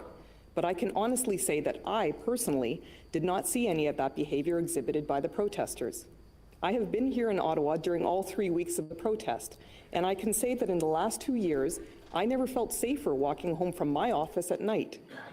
The protesters I met very much reminded me of the people I know in Saskatchewan, friendly, hardworking, patriotic Canadians. But I sensed in the discussions about the protesters in the media and among the privileged chattering classes on Parliament Hill almost a fear of these working class people who had invaded the city. Ottawa's mayor called them yahoos and idiots. Others online maligned them as Nazis and terrorists. Everyone had an opinion about them, but certainly no one was talking with them. It was widely reported that I posed in a photograph at the protest alongside my MP caucus colleagues from Saskatchewan during the protest's first week. There were no protesters in the photo. There was an empty truck in the background with Saskatchewan's flags on it. Certainly nothing offensive, but in the Ottawa media, this was considered controversial. We went to talk to some of the Saskatchewan truckers who congregated on Kent Street from towns like Stoughton, Southey, Caryville, Cardiff, and Birch Hills. These truckers are our constituents, and that is our job as parliamentarians to hear them out, to engage with those we represent, to listen to their concerns. They drove all the way to Ottawa from those Saskatchewan towns. Birch Hills is almost 3,000 kilometers, or a 32-hour drive away, to simply have a conversation, like Prime Minister Trudeau will advise other world leaders to do, but which he obstinately refused to do himself when faced with the same situation here in Canada's capital. Like so many other situations, what this Prime Minister sanctimoniously prescribes for others, he refuses to apply for himself. To be sure, the Emergencies Act is intense legislation for a government to invoke. It should only be used as a last resort, when no other laws can deal with a national security threatening issue effectively. I submit that this Ottawa convoy falls well short of that bar. In the past, when this act, or more accurately its precursor, the War Measures Act, was invoked, it was in relation to World War I, World War II, and the FLQ crisis, which involved the murder and kidnapping of public officials and ongoing terrorist activities. These are the only times similar legislation was employed in the past. What is the national emergency this time? Dance parties and loud horns? Horns that, by the way, had long since stopped honking by the time this act was invoked, due to a court injunction that the truckers complied with. Honourable Senators, just remember that when this government is long gone and another takes its place, of a stripe you may not agree with. The Trudeau government has now set this as the precedent for invoking the Emergencies Act. Bouncy castles, loud horns, raucous partying, and illegal parking in a 4-block radius of downtown Ottawa. It's annoying, to be sure, but is this a national emergency? The federal government made no moves to resolve the Ottawa protest for 3 weeks, while the protesters were mere feet from the front door of West Block.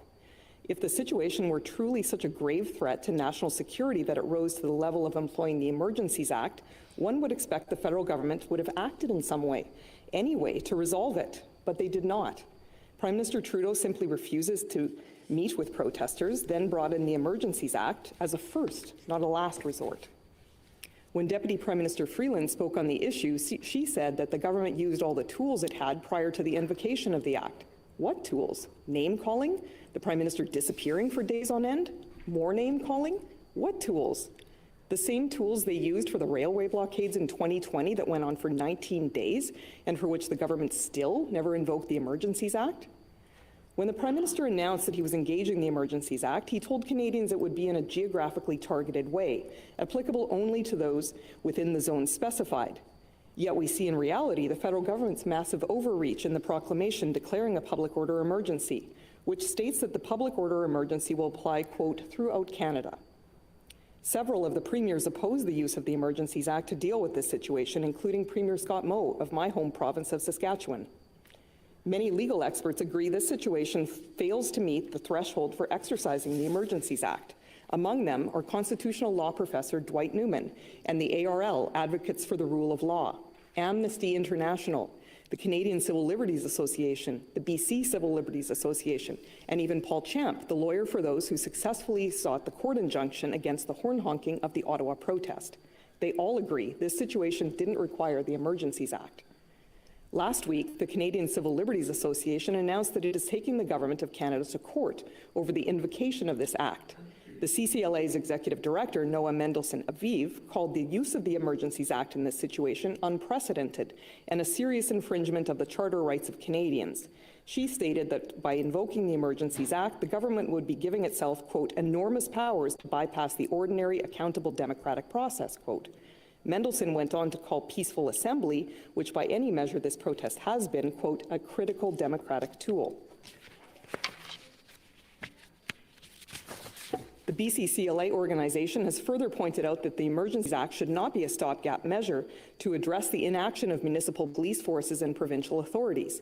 To be clear, they stated governments have ample legal authorities without using the Emergencies Act. Even Paul Champ, who I indicated was the Ottawa lawyer who went to court to put a halt to the incessant honking of horns by the truckers, agrees that the use of the Emergencies Act in this situation was government overreach, quote, "Although I am acutely aware of the trauma experienced by Ottawa residents, I fully agree that the Emergencies Act is a dangerous tool that was not required," quote. Many legal experts shared a concern that by invoking the Emergencies Act for the Ottawa protest, the Trudeau government is normalizing the extraordinary law's usage. The BCCLA warns that the invocation of the Act in this instance sets a dangerous precedent if our elected officials become comfortable with using excessive powers to target dissent in Canada. It becomes easier to use again, they argue, to stifle other movements such as Black Lives Matter or Indigenous land or water defenders. The advocates for the rule of law, or ARL, agree that this situation sets a dangerous precedent, quote, "Normalizing declaration of emergencies, especially before other less intrusive but still significant measures have been attempted, threatens to render hollow the rights and freedoms guaranteed to all Canadians. It risks a gradual erosion of Parliament's role in favor of executive power, and it amounts to a damning admission of a failure of state capacity," quote. But there is some evidence that normalizing emergencies may be the Trudeau government's intention. Deputy Prime Minister Freeland has recently spoke of making some tools in the Act permanent. We should all be worried about that, honourable senators. For all its raucousness and disruption of traffic in downtown Ottawa, can anyone seriously believe this protest was a threat to Canada's national security? Some will say it spawned blockades at the Ambassador Bridge, disrupting one of our main trade routes with the United States. But that blockade, and similarly the one in Alberta, were dispersed peacefully and non-violently, and most importantly, without recourse to the Emergencies Act. Meanwhile, both houses of Parliament were able to meet for weeks, mere steps away from the protesters. Prime Minister Trudeau and his senior cabinet ministers attended several question periods and House of Commons sittings in the West Block in person. If there were a true public order emergency, surely none of that would have been allowed to have occurred. Honourable senators, consider all of the moments of crisis in Canada since 1988, and yet the Emergencies Act was not invoked for any of those occasions. Not for the standoff at Oka, not for 9/11 in which 25 Canadians were killed, not even during the October 2014 Parliament Hill shooting, and I remember that well because I was locked in a caucus room for 10 hours with my colleagues throughout. None of those situations required the use of the Emergencies Act. I fear that with this invocation, we are embarking on a slippery slope away from what Canada is famous for, its unwavering adherence to the principles of freedom and justice. These principles are why immigrants from around the world long to come to Canada. That is the reason so many of our ancestors came here, to escape tyranny. That is why my grandparents came to Canada from Ukraine 100 years ago. This country, this parliamentary system, this Westminster system, was founded out of the rejection of tyranny. The fathers of the Confederation feared not just the tyranny of the monarch, but the tyranny of the majority. And we in the Senate are a key part of that system, to stand up for the minority, to be their voice. It has not been lost on me, nor should it be on any of you, that this building, now the Senate of Canada building, where I deliver this speech today, is the very building where our Charter of Rights and Freedoms was negotiated. Think of that history, honourable senators, when you consider whether to allow this federal government to trample all over that charter. People on both sides of the political spectrum have expressed the view that the Trudeau government's invocation of the Emergencies Act in this situation is considerable government overreach. And at this time, I am reminded of the words of William F. Buckley Jr., quote, "The best defense against usurpatory government is an assertive citizenry," quote. We need to assert ourselves, honourable senators, and reject this unprecedented authoritarian overreach by this federal government. Please join me in voting no to this Emergencies Act motion. Thank you. Okay, let's dump out of this maybe. Your mic is muted, Brendan. It says, wow, what a breath of fresh air. I had only watched like the first 2 minutes of that before I was like, yeah, this needs to come on. But look at the difference in the language she used compared to parliamentarians use. Yeah. How many times did she say illegal? Right. Okay? Yeah, she didn't. She didn't at all. She said, Yep. were you inconvenienced? Yeah. I'd say that is a more accurate depiction. Yes. Very much so. So for those of you who are just joining us, we revealed a story tonight, a story of Jeremy Mackenzie, a Canadian veteran who served his country for 14 years. He now is retired and has an online podcast and video, a YouTube channel. He's a YouTuber, comedian. He makes fun of the government. They don't like him. He created a fictional country called Diagolon. And he has some followers. He even made his own little flag, a black flag with a white line through it. And because he has been critical of the government in some of his memes and videos, they have used the Canadian Anti-Hate Network to target him and characterize him as a racist and a terrorist. He has been, I guess, charged for some things by police. His people who associated with him, even loosely, have also been hunted down and targeted by police. And this fictional country that he created, police and the government have tried to tie that in some bizarre way to the border blockade that took place, the protest out there in Coots in Western Canada. And as a result of that, they use that as part of their justification, apparently, for invoking the Emergencies Act. But tonight, Jeremy Mackenzie, the person who was targeted through all of this, and I would say even persecuted, sent a letter to all the senators, all of Canada's senators, as they were debating whether or not to extend the use of that piece of legislation, that Emergencies Act, also the War Measures Act, which gave Justin Trudeau unprecedented powers and the ability to go to war with his own people, go to war with the truckers, and gave him the powers to bestow upon his own paramilitary force to begin this hunt for trucker Nazis, Nazi truckers, Nazi farmers, and anyone who supported the protest, up to and including going after bank accounts. And it appears some of these measures, even though Justin Trudeau tonight decided to revoke the Emergencies Act tonight, some of those powers may still remain in place. And it's, I guess, pretty clear that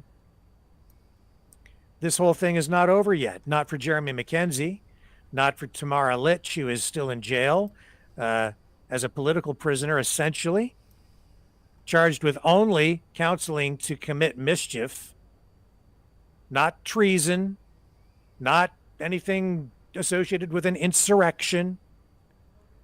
Counseling to incite mischief, which is equivalent to telling someone that they should go spray paint graffiti on something. That's what that kind of charge is about. Now, I mean, you can take this any way you want, but that's really where this has gone. The whole story with Jeremy Mackenzie, which we laid out for you, is not only bizarre, it's absurd. It's so weird and twisted, it's actually comical. Now, we don't know all of the other intelligence that the government had at its disposal when deciding to invoke the Emergencies Act, but we know that the senators were being asked to vote on whether to extend it without being given all of the information, because Justin Trudeau said that it was secret. It was all top secret, so the senators couldn't have it. And what a big waste of time. Now we have Parliament is revoked now till Monday. They're not coming back till Monday. So Parliament's all held up with all this. They wasted all this time on emergency debates, on things that didn't even need to get that far to begin with. Ontario just 2 hours ago pulled back on on their Emergency Act. So Ontario is now out of it too. But it's like you said, Rick, this game is far from over. There's going to be lots more to come. The witch hunt is still on. That's right, because there will be lawsuits. There are lawsuits now pending against police, the authorities, because they went down there and beat protesters, fired tear gas canisters at them. We've seen complete fabrication on the side of the legacy media, and even on on behalf of these police services, where they tried to gloss over aspects of this, like the police horses trampling people, including a woman, an elderly woman who used a walker to get around. It's been disgusting. Now, that first video we ran with Jeremy McKenzie, the Canadian veteran who has been targeted and characterized as a terrorist, he posted that just before Justin Trudeau decided to revoke the Emergencies Act. And Jeremy, as we said, sent a letter to all of Canada's senators today, apparently, and posted that letter on his website at diagolon.org. And because he did that, I think some of those senators began to ask even more pointed questions than they were asking before. And it became clear today that those senators might not just rubber stamp this legislation for the Prime Minister and extend these dictatorial powers that he granted himself for another 30 days. So after that, he did post another video, and we have access to that here now, and I'm going to run that for you. And let's just let Jeremy speak for himself. We've let police chiefs, we've let politicians, we let Justin Trudeau speak. We're also letting Jeremy speak tonight to get out his side of the story as well. Well, that was fast.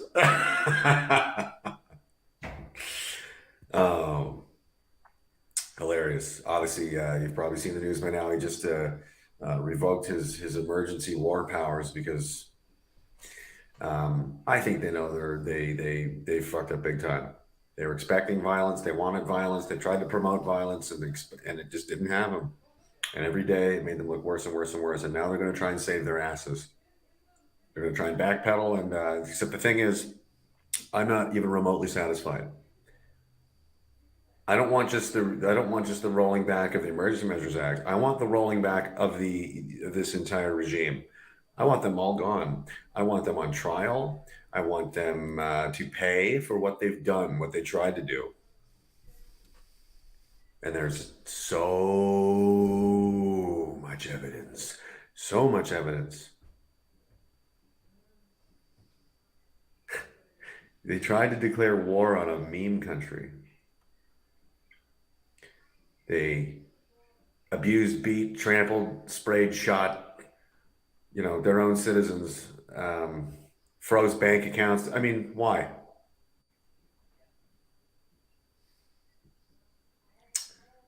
This is just getting started. If you think we're stopping now, oh shit, what is that? What is that? I know that smell. I know that smell very, very well. It smells like it's an irony kind of taste to it. It's kind of metallic almost. It's that's what blood smells like.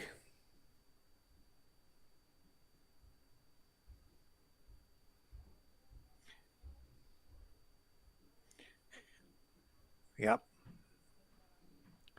So what do you reckon, Rick Walker? Just one moment, Brendan. I need to get this audio out of my head. Sorry.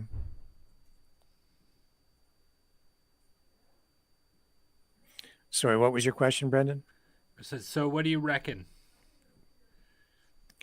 I think he might be right about about the smell of blood. The government's damaged. Justin Trudeau is bleeding politically, and that's why he had to do what he did today, because his story was falling apart. with the senators, I think, and that the Senate is there for sober second thought. And thank God some of them stood up and started to do their jobs today. Being a senator is a pretty cushy gig. For the most part, you collect a great big giant check every year and you sit there and rubber stamp legislation. You don't even have to think too much. But in this case, thank God for the Senate, because it was clear they were standing up and asking questions and they were not getting good answers. And yeah, the Prime Minister was damaged politically, and the truth. It's hard to keep the truth from coming out, right? You can only suppress it for so long. Even though you have the CBC there spewing lies like the ones we just showed you, you can't hide things from the people too long. You can only keep showing people images that contradict what you're saying so long and have them believe what you're telling them when it's clearly not true. That protest was a protest. It wasn't just an illegal protest. It was just a protest. Okay? That's what it was. They were protesting at Parliament Hill. Probably no more appropriate place to do it than right there at Parliament Hill. But they had to make it illegal, so they imposed the Emergencies Act. Then it became illegal because they said it was illegal. They beat the crap out of people who had been entirely peaceful. Jeremy's quite right about it. We illustrated that for you. They tried to fabricate this story about violence, racists, Nazis, but it's not over. Not by a long shot. Our country is still in deep trouble. Just because Justin Trudeau revoked this, people should not breathe a sigh of relief, because we're really no further ahead than we were a week ago. The mandates still remain in place. All kinds of restrictions against our charter rights remain in place. And we have an even larger concern in the long run, because we've seen that the Charter of Rights and Freedoms is a failed document. It failed to protect our rights when we needed them most. And someone in government, the government in general, we need new people in government to revamp that document to protect us. But Jeremy's right. Blood, he smells blood. I smell blood too. I've been smelling blood. I said before that ultimately this will cost Justin Trudeau the prime ministership and his leadership of the party. He's going to be toast politically, eventually. I think the story is so absurd, so ridiculous, that the whole thing was built on a foundation that is so fragile that it was going to come out. And now he's trying to find a way to protect himself. But there has to be a review of all of this within 60 days. And then after the review, there needs to be a report within a year. So I'm already formulating thoughts on how that's probably going to play out, especially as it relates to the next election. I don't want to share them right now until I get them really clarified, clear in my head. I'm clear of mind on it. But yeah, there's blood in the water, no question about it. And there's blood on both sides, because Trudeau has inflicted serious damage on some of these truckers. Doug Ford inflicted more damage today on some of these family-run trucking businesses, where he used his powers to go after them. And now there's even more damage inflicted on the political side against Justin Trudeau specifically, and the Liberal government in general. I think they're going to be in trouble in the long run. I think you're forgetting somebody too. Jagmeet Singh, the leader of the NDP party, I think he's also going to go down with this too. He jumped on Trudeau's ship. I think he did it solely for this purpose of not having to agree with the Conservative Party of Canada. I totally believe that they say right and they go, oh, we can't do that, we got to go left, because it was the day after that they put in the vote for a motion for the government to put together a plan on how to end the mandates. Not to end the mandates, but a plan. What's the threshold do we have to reach in order to drop certain mandates, so on and so forth. He voted against it, and then the very next day, He stood up in the House of Commons and said, it's very clear that we need to have a plan on how to get out of this. Yeah, Rally Warvet 04 says bank runs keep them going. I did get information today that yes, indeed, banks are seeing large numbers of people withdrawing huge sums of cash because of what Justin Trudeau and Chrystia Freeland have done. It's frightening. Confidence in the Canadian banking system has been shaken to the core because the government has given itself the power to seize bank accounts from anyone they choose to target. It's a serious, serious problem. And yes, people are withdrawing money. I wasn't sure before, but I know it for a fact now. People are doing it. People are withdrawing like all of their money, all converting assets into cash and taking it all out because they don't trust the government anymore, and they don't trust the banks because the government has directed them to go after certain people's bank accounts. And it's not just people who supported the convoy taking their money out. It's other people just with life savings who just don't trust the banks anymore because they know like all of this can turn on a dime and they can turn on you. So they're looking for other actual safe places to put everything they've worked for all their lives. And you know what?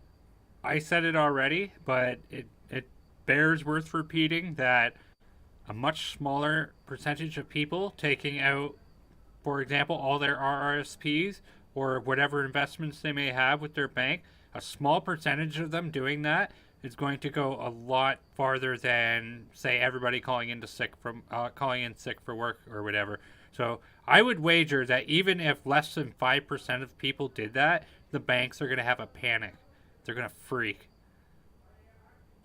Yeah. So there's a lot of blood all over the place. Mm-hmm. And even though, that's the thing too, Chrystia Freeland, Trudeau, they keep saying, oh, this was resolved peacefully. And these financial tools that they've given themselves, allowing them to freeze bank accounts and seize assets. They say that's a peaceful way of making sure that these kinds of protests are taken care of and don't manifest again. I disagree. This is not peaceful. These measures are very aggressive and in their own way kind of violent. They're the same kind of measures that are imposed by governments against other governments in times of war or in times leading up to war.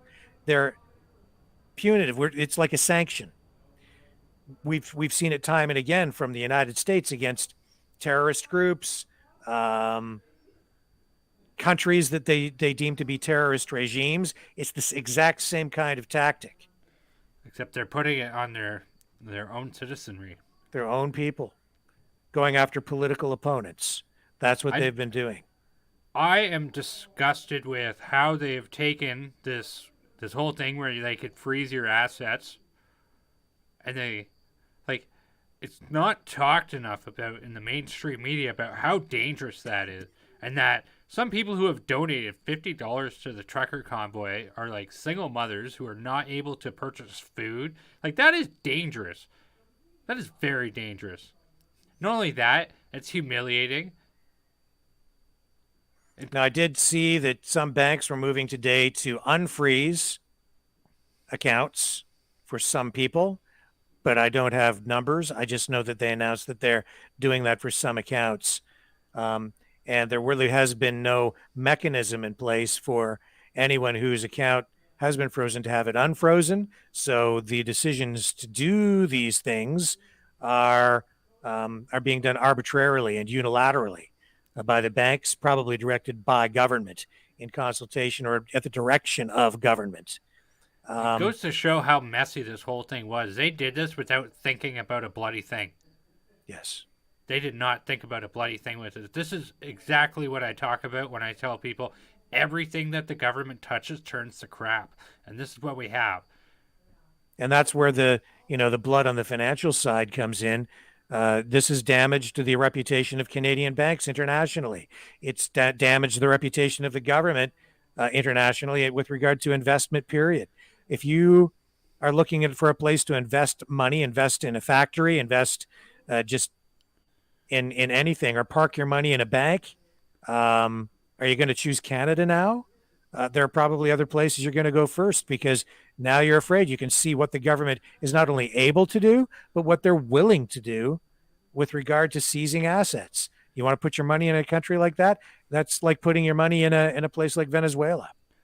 Well, it's definitely going to put a big deterrent on any right-leaning business people.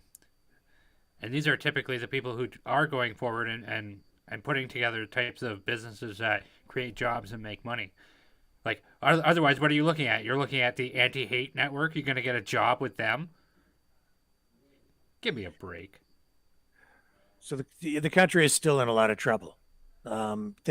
Trudeau has bloodied up the country in that way, and in their attempt to resolve the protest peacefully by having their officers go down there and do what they did, they've inflicted all kinds of other damage on the country, on the economy, on the relationship between the public and police, on relationships between people on the left and citizens on the right.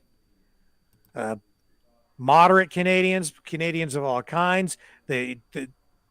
Trudeau's been spewing divisive rhetoric, calling the truckers Nazis and racists instead of just talking to them to find out what their concerns are, to try and resolve this, through dialogue.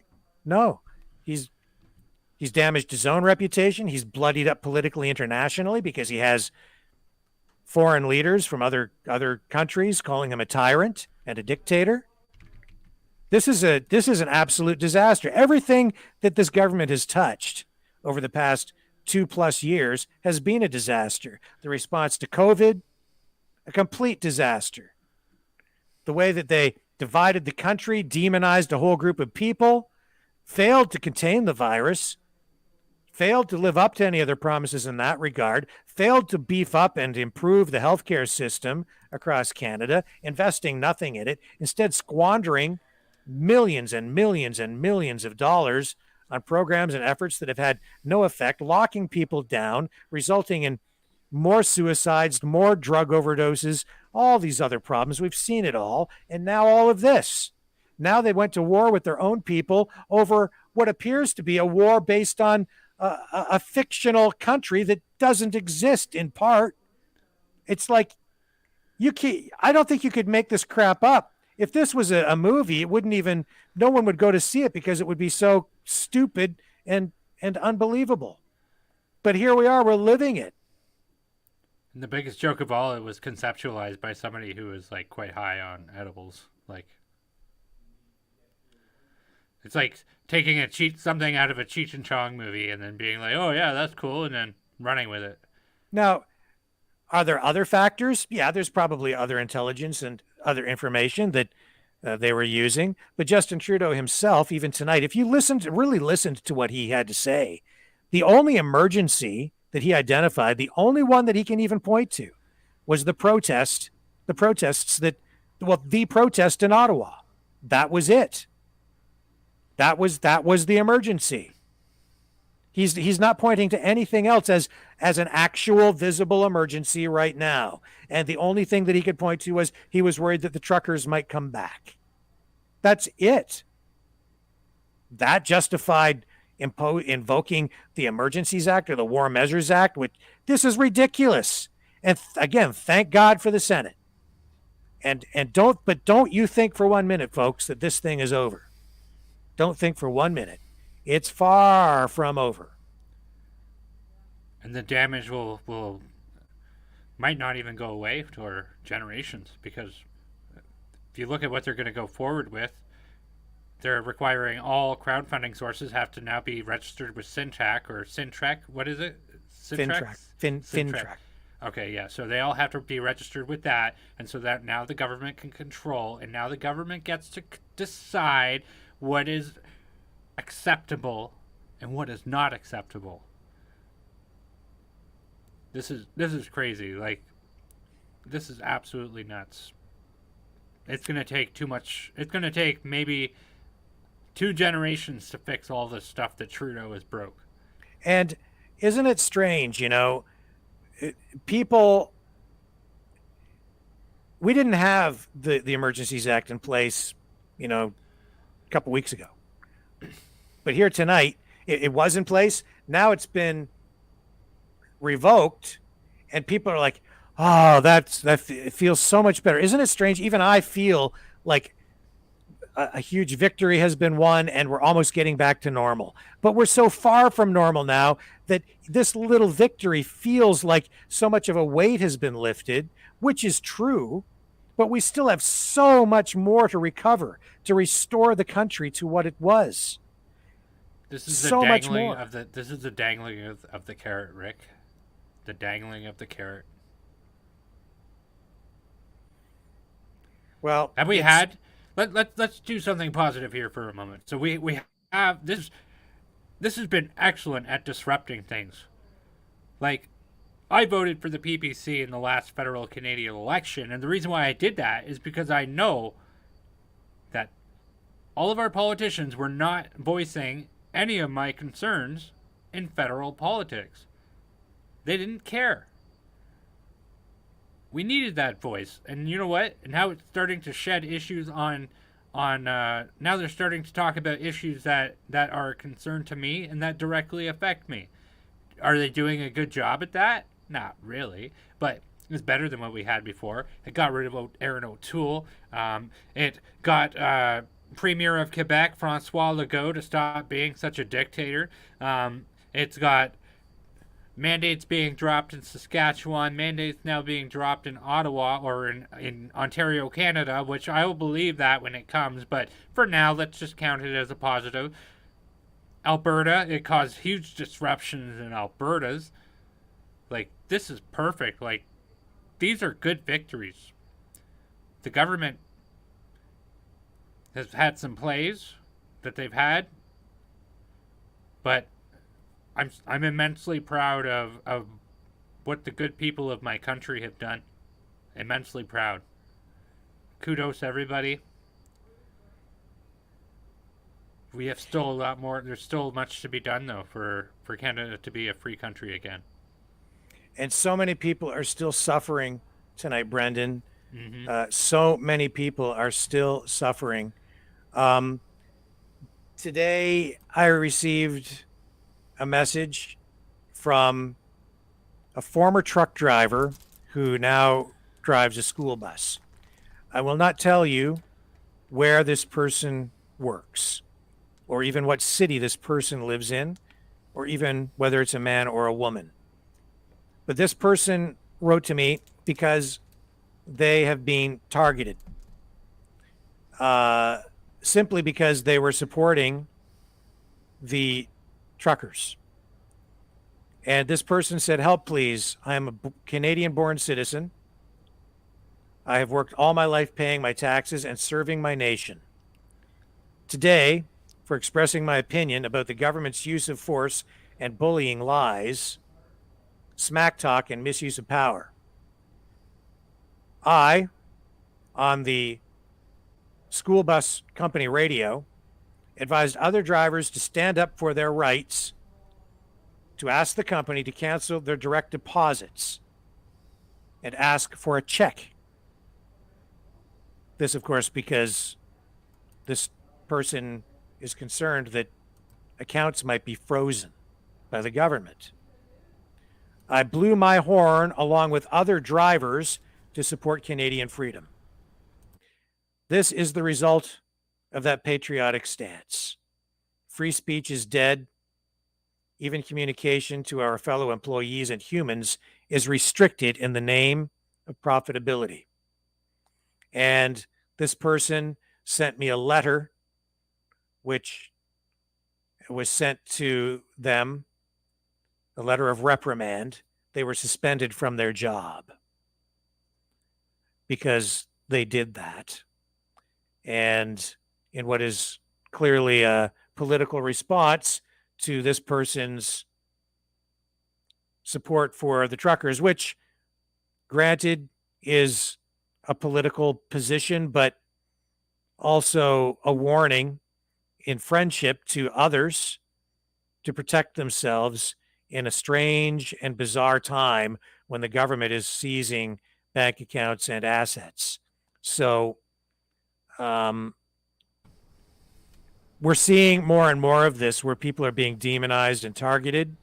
And this person did ask for help, and we are trying to get the message out, but at the same time, we're protecting this source at this time, not revealing who this person is, because we don't want this person to be targeted further by political operatives or even by this person's employer again, because we don't want this person to suffer more financial losses at this time.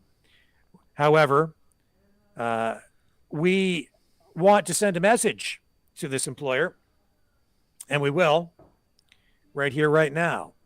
I'm not going to contact them in a direct way because we don't want to out this person, but be aware that we as journalists are watching this situation, and if this progresses further, we will do what journalists do, and we will expose this story in more detail.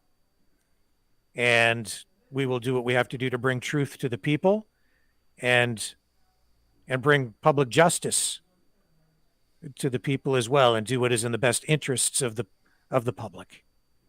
That's what we will be doing here. So I hope that that's the end of this, but if it isn't, we'll respond in an appropriate, lawful, peaceful, journalistic manner.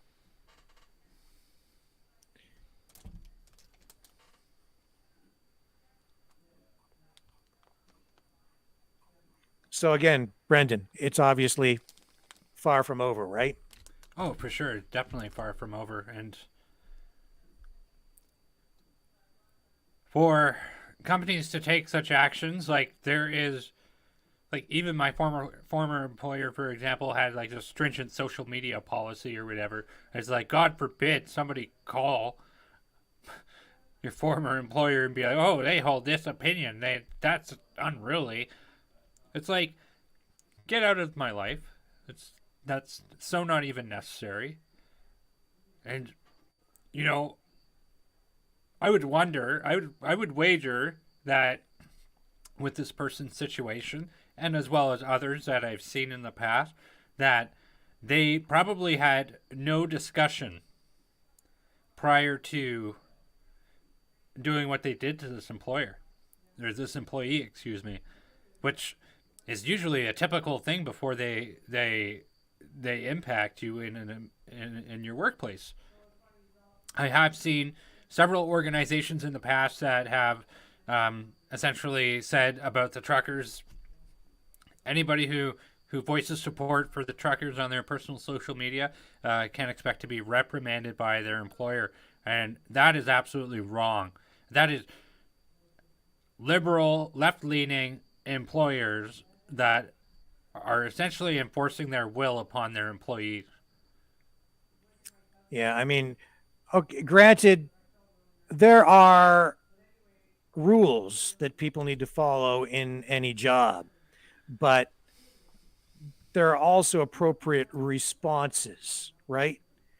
And it seems to me that just like Justin Trudeau's response to the protest was not proportional at all, even though he said it was not proportional because he imposed the Emergencies Act to deal with some people that seemed to hurt his feelings.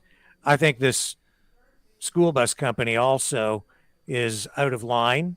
And if there was a violation of a policy, I think maybe just a discussion might have been sufficient. But to suspend someone from their job and threaten further action, I think it shows that this is a company that has been captured politically and is responding the way the government wants them to respond. And that's an ongoing problem in all of our institutions right now.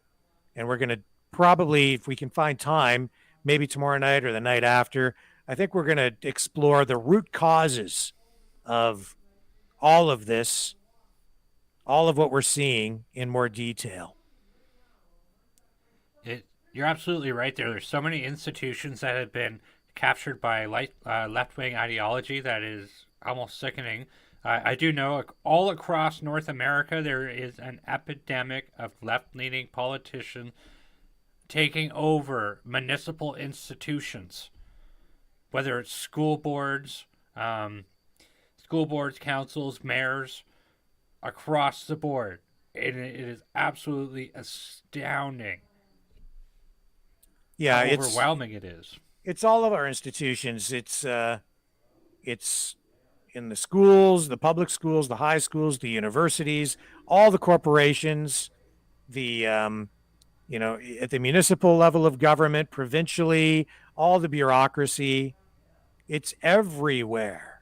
And we're going to get into, not tonight, but in a future episode, maybe tomorrow or the next night, how this is all working and why it's unfolding this way, and how this has had an impact throughout the past 2 years and all of these mandates, and even now in the response to these convoys and the way police enforcement and even the public is responding to it all.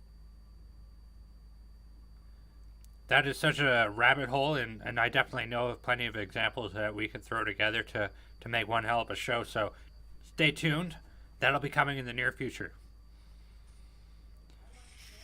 Yeah, there's also, with regard to that kind of response, I need to find this, and maybe, do you have some footage, Brendan, of that People's Convoy in the U.S. again? Maybe we can share that with people.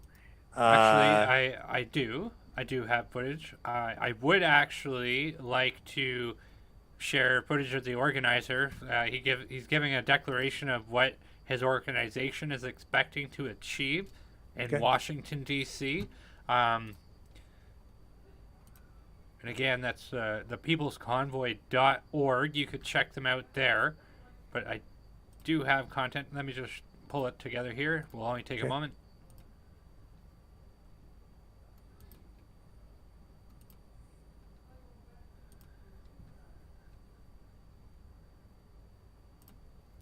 All right, Mr. Walker, ready when you are. Okay, let's crank it up. Hey, everybody. My name's Mike, in case you were wondering, from the People's Convoy. So, you may be wondering why we're doing this, okay? For me personally, it's about our freedoms as Americans. I have 2 young sons. It's about what their future is going to look like, and hopefully my grandchildren's. We live in a country that was founded on morals and freedoms. That's the whole reason we came here to America. And everybody that's here is an immigrant in a way, correct? So this isn't just about us as truck drivers or a certain group of people or anything. It's about Americans, as I said, and an American is anyone that is here and loves the Constitution of the United States, has come here, has become an American citizen. It doesn't matter if you came from India, Cuba, Germany, Russia, Poland, China, Japan, Korea, wherever, right? It doesn't matter what you look like, what your skin color is, what your native language is. If you're here and you hold American citizenship, you're an American. We just want to get that clear right now. This is for the people, hence the name, the People's Convoy. And what that means is like I said, it's not just for us. This is for our country, our futures. The fact that we have a government that tries to push us around, not follow the Constitution, which our founding fathers of this country wanted to be followed, right? Morals, they don't change. You can't evolve morals, especially when they go backwards. The mandates are bad. Obviously, not many people like them. The COVID was an issue in the beginning. Nobody knew what it was. However, we have some brilliant, brilliant doctors and scientists that figured out in very short order how to fix this, how to treat it, and how to keep people from dying. They were entrusted with making a vaccine. They did so and warned that it was not ready to be used yet. However, We do have people that are in power in this country that don't care about we the people. They care about their own self and their own monetary value, that are getting rich off this pandemic that could have been solved 3 weeks in. Here we are 2 years later, and I'm going to explain why this is important. We have had the emergency powers enacted, which is in the Constitution. It is able to be done, and when it is enacted, it cancels the Constitution for the duration that it is enacted. What that means is at this moment, we are basically living without our Constitution of the United States. That means our freedoms that we all love so much, free speech, right to bear arms, and so on, means nothing right now. Let me repeat that. Our Constitution means nothing right now because of the Emergency Powers Act, which has been reinstated by the current administration so they can continue this farce and continue making money off the backs of the American people and the world at this point, basically. What we need to do, what we aim to do at the People's Convoy, is get this Emergency Powers Act revoked. There's no need for it. We can prove it with science through the doctors, okay? There's no need at this point. It can all be taken care of. People are dying senselessly from not either receiving the correct treatment or from receiving a vaccine that is not proven yet.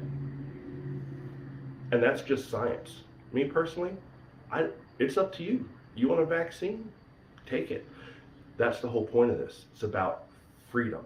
Your freedom to choose what you feel is best for your life within the morals and the guidelines of our Constitution. We want this government to bring back the Constitution by ending the Emergency Powers Act. And then those that were a part of this whole scheme to be held accountable per the way of the Constitution for their actions and the people that died as a result of it. We the people want our country back, the one that we love, old glory, the America, the beautiful, and the brave. Because that's who we are and what we want to continue to be. We do not want to be under a dictatorship, communism style regime where we are right now. Thank you. And if you can't support this convoy by showing up, which we encourage everybody to show up, and it's not just for trucks, cars, motorcycles, RVs, whatever you want, please join in. This is about the people and it's for the people.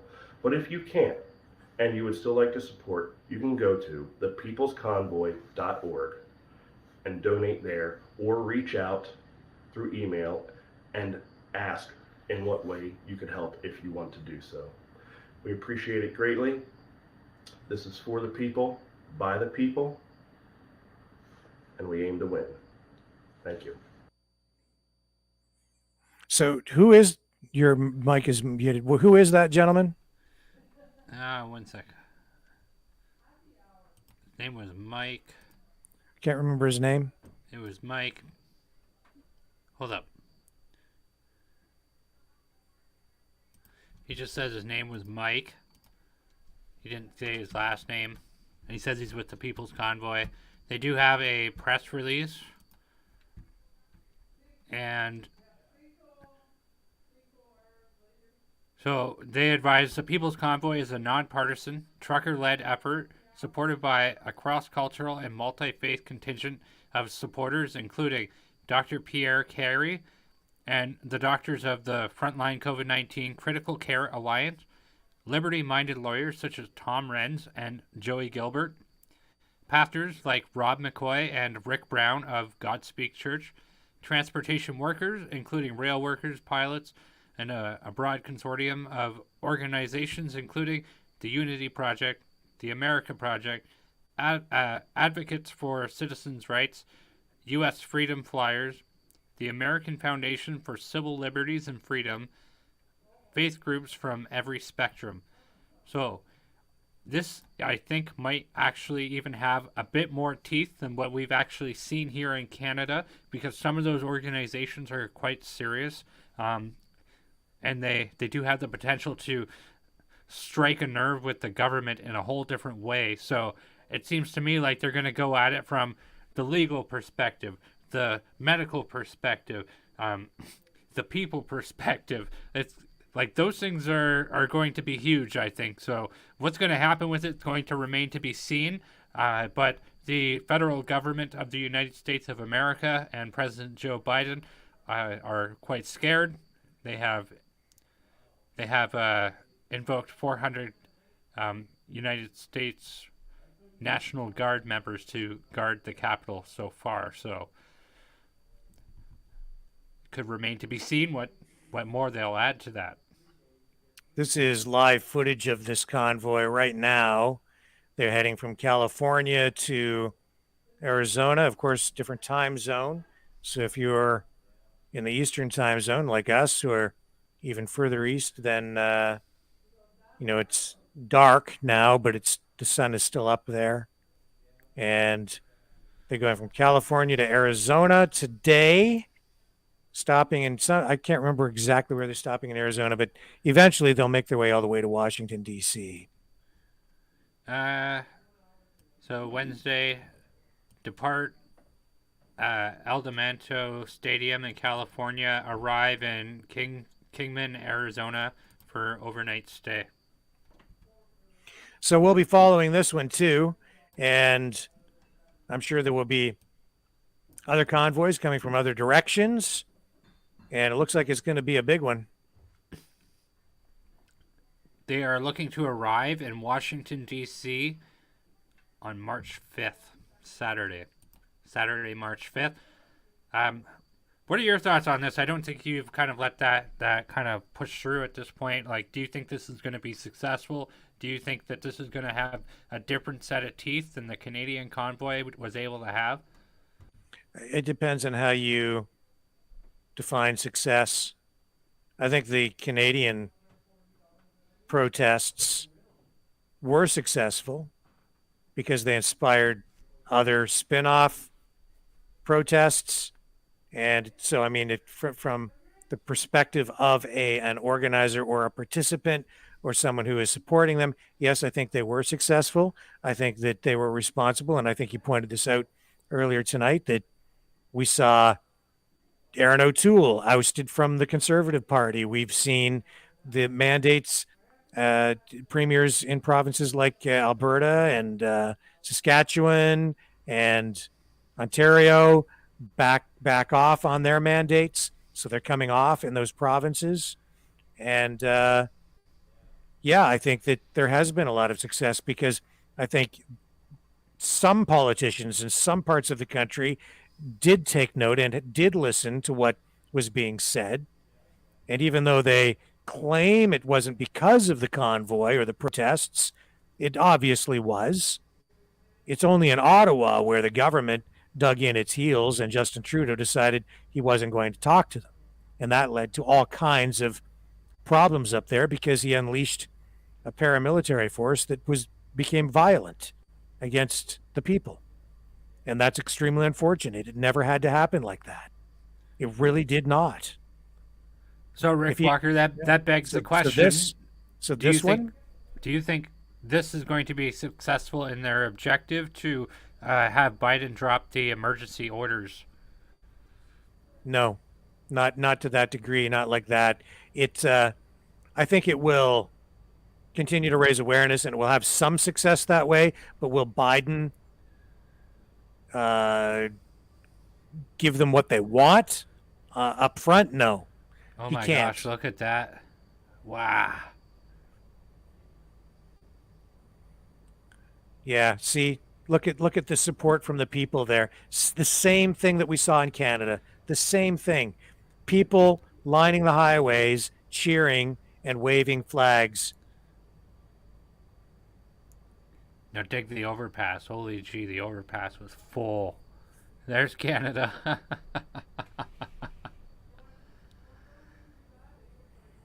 Way to go, America. Way to go. This is just awesome. I'm sorry, I And didn't mean to cut you off there. It was cool. you know, Brendan, it's like the left people on the left side of the political spectrum keep redefining words, right? So they're now saying words like freedom. They're saying it's been hijacked by fascists. So when you hear freedom, it means fascism. When you hear the word honk, that means Heil Hitler. It's all ridiculous. But I think that what I'm seeing here is if these are all fascists and terrorists, then maybe those words need to be redefined to mean people who are proud of their country and hopeful. I don't see that when I see people from all walks of life standing up, waving the flag of their country, and saluting working class people, working class truck drivers who are out there fighting for the restoration of now their constitution. The same way our truck drivers were fighting for the restoration of our Constitution and Charter of Rights. That I don't think that when you fight for the restoration of your country, I don't think that makes you a terrorist. I think that might make you a patriot if you want to use that word, but it certainly does not make you a terrorist, and it certainly does not make you a fascist. It might make you a nationalist. It might just make you somebody who's proud of your country. And you know, that's another word that the left has taken and said, oh, that's a bad thing, being a nationalist. You know what, there's nothing wrong with having policies that are going to uplift your citizens, give them work to do, bring manufacturing back. Doesn't mean that you exclude the whole world necessarily, but there's nothing wrong with putting your country first. It is not the job of North America to coddle or fix the world's problems. The world is a scary place. It's full of a lot of problems. What do these people want, really? They just want to be able to make a living, left alone. Left alone. They want to raise a family. They want to try and build something for their future and build a better future for their kids. Just what everybody in the whole world wants. That's all that they want. That's all that they're fighting for. That's really it. That's all that the people who were parked there on Parliament Hill were asking for. Those were people who have been hammered over the past 2 years, some of them losing their homes because they have been unable to work, or the economy has shut down what they were doing, or they've lost their jobs or were about to lose their jobs because of COVID mandates. What do they want? They want to be left alone so that they can make a living, so that they can do what they need to do to build a better future for their families. That's all it is. And you know what? Believe it or not, America has always been a beacon of freedom in the world. So much so that when there was protests going on in Cuba this past summer, or in Hong Kong years ago, what was that, years or 2 years ago? These are people who have never seen America or been to America, and they go to the protests with American flags. And now look, Canada is the beacon of freedom in the world. Canadian flags are being flown in this convoy and in other convoys and all over the world. I've seen social media of people from Texas, Arizona, all over the states purchasing Canadian flags so that they can hang them with the Star Spangled Banner. And that is Look immensely at all those people. Look at that. That is immensely cool that we're finding our flag in other countries now. Just like America used to kind of be the beacon of freedom before, and now Canada is too. Like that's incredible. And look at these comments about Tamara Litch. You know, there's a lot of support for her out there too. And yeah, I don't know if there is a legal defense fund being set up for her or not. But we will find out. We better find out. Well, I was going to talk to you about that after the show tonight, so we'll have an update for everybody on that tomorrow after we come to conclusions or decisions. Right.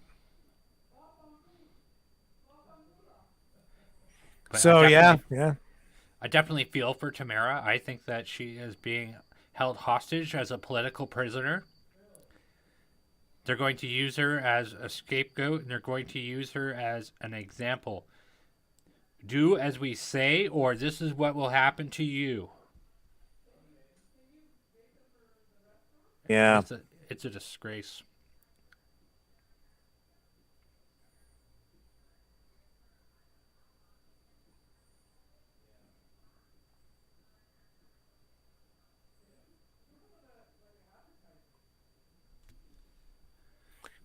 I'm going to share something else with you too, just to show you all why this whole everything has just become so divisive, so divided, so bloody, and why. And I became aware of a petition. And this petition is to have a couple of three radio personalities fired, or at least removed from the air. And these people work at AM 800 in Windsor, Ontario. And they were making comments about people who had been injured by police in Ottawa. And this one here that you can see on the screen is I believe this was on Twitter, and this guy's name is Mike Kakuk. And he's a radio personality at that station. And he said, many false reports about a woman who died after being knocked down by Ottawa Police Service horse. I was more concerned about the horse, he said. This following the incident where an Indigenous woman, an elderly woman, who used a walker to get around, and another man were knocked over and trampled by police horses. And the woman suffered a serious shoulder injury and a collarbone injury. And they could have been killed. And there were rumors circulating online following it where people thought that at least one of them had been killed because it looked like they could have been. It was that serious. It was horrific. And Dan McDonald, who has a long history of posting things on social media that are very divisive, and throughout the pandemic has been demonizing anyone that didn't go along with government mandates and disagreed, and has gone out of his way, especially on social media, to incite arguments. He also posted on Twitter saying something to the effect of, and I'm paraphrasing here, but it was like, if you mess around with a horse, you get a horse's ass in your face. Pro tip, don't mess around with a horse. And then there was another line about the woman that was distasteful, the woman who was injured.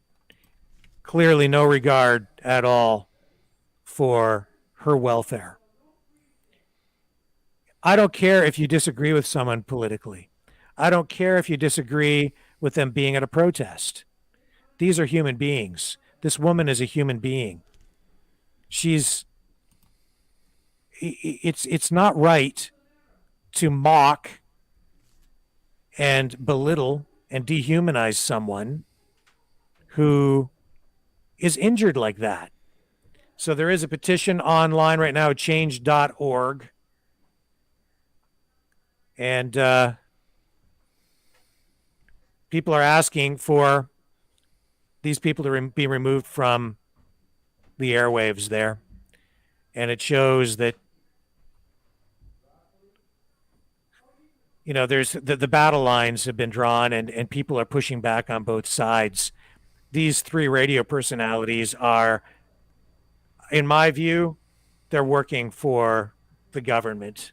They were there to help spin up this narrative that Ottawa was occupied by a bunch of illegal white racist truckers who were there to overthrow the government, and the whole thing is bloody ridiculous. And they took it to such an extreme that they've lost their own humanity.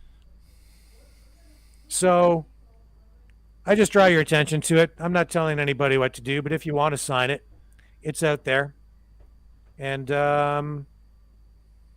so far, 2,000 people have signed that petition to have them removed from their jobs.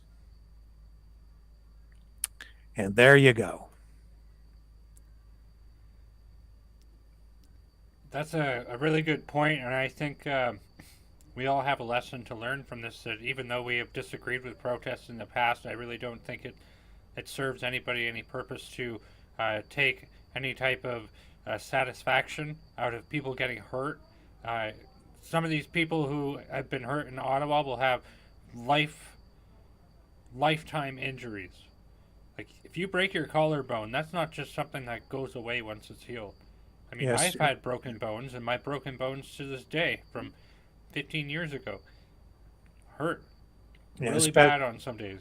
Yeah. Like, even if it's on a protest that we don't agree with, I really don't see why we need to take satisfaction out of people getting hurt. I mean, some people are like that, but if you want to see that, watch the UFC, because that's not what we should be doing in an open society. And people who take pleasure out of physically hurting people, you need to give your head a shake, because that's not anything good. I was sick to see the actions in Ottawa. I was also extremely disturbed out of either police or protesters hurting people in other situations. We need to be peaceful. We need to keep that up. The worst thing, Brendan, is that these are supposed to be community leaders. They have positions of privilege, influence, and power. And they are there in those positions, and they should be using their influence to bring people together and to spread positive messages and to lift people up. Dan McDonald, I think, is the morning guy on that radio station, and it's one of the top radio stations in the city. A lot of people listen to that, and they have quite a following on social media. And if you're going to take that position, that job, that position of privilege, and then sit there and spew hate directed at a certain group of people within your community, you don't deserve to be in that job. It's not right for you to be there. You need to be lifting the community up, and that means all people, whether you agree with them politically or not. Yet, not to sit there and mock people, make fun of people, because what you're doing is you're the one inciting hate. You're the one inciting hatred. You're the one giving permission to other people who have, maybe weak minds to join in to mock and make fun of and bully an Indigenous elderly woman who was trampled by a police horse. A woman who uses a walker to get around. And then the cops tried to tell the public that someone threw a bicycle under the feet of the horse. It wasn't a bicycle. It was the woman's walker, as was clearly evident and clearly seen in video evidence and in still images. Bloody ridiculous. And honestly, they do deserve to be fired. All of them. And it's not the first time these people, especially Dan McDonald, have used their platforms to target people and bully people in the community. He doesn't deserve his job. He should go and do something else, because he's not a leader. What he's done is disgusting. And I'll go further than that. If management doesn't do something about it, then the community, a large portion of the community, will lose faith in that radio station. A great radio station with an incredible legacy, legendary history behind CKLW AM 800. Incredible. AM 800 radio. And if management doesn't do something about it, it constitutes, in my view, an endorsement of what that guy is doing. And management should be ashamed of themselves too if they fail to take action on this. And I think I've gone to search for that tweet from Dan McDonald. I have a screenshot of it someplace, but I've tried to find it online. I think he removed it. You know, I've known several celebrities that have gone forward with such posts, and then you go and look for it after, and then it's like it's gone. And a lot of them are just like, oh, this person on this plane is not wearing a mask. What a dum-dum. It's like, nobody cares. And in fact, I think most of them are shamed by people in their audience. They say, oh, look, like, why are you doing that? Stop it. Yeah. Just stop.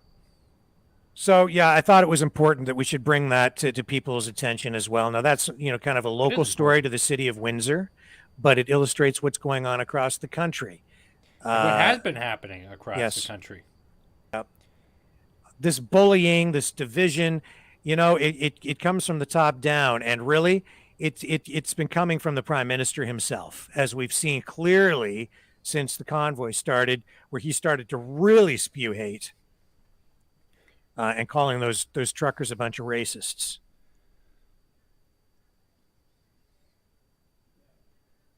Terrible, terrible, terrible.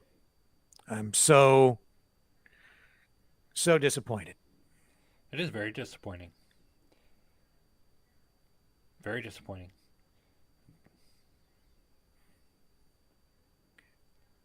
So let's just jump back in and just check back in with that live feed. Coming from the People's Convoy. I'll just see where they're at.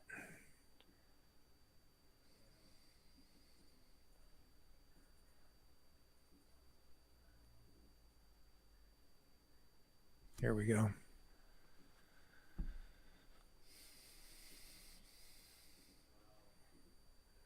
So again, they're probably going to be on the road here.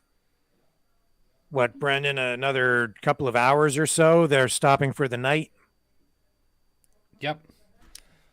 According to their schedule that I have here, stopping for the night in Kingman, Arizona, and departing again for Lupton, Arizona in the morning. Yeah, and you can't see the full line of trucks here, but at certain points you could earlier in the day and in the feed. And man, it was long. And they'll be picking up more trucks as they make their way across the country, heading to Washington, D.C., arriving, I think you said March 5th, correct? Yes, March 5th in Washington, D.C. Yeah. And it will be very interesting to know if is Joe Biden going to go into his basement, or is he going to come out to play and have a conversation and discuss these serious issues that have plagued not only the United States, with Canada? And I gotta say, I am so happy after all these years of divide, with, like, to give people a perspective who maybe are from the United States. A big part of being Canadian is we're not American, but we kind of are American in the sense that we like the same TV, we like mostly the same food. Like, I could go on and on with examples, but America and Canada have been together, allies, united we stand, for many generations. And we both have the same issues facing us right now. And our people need to be together on that.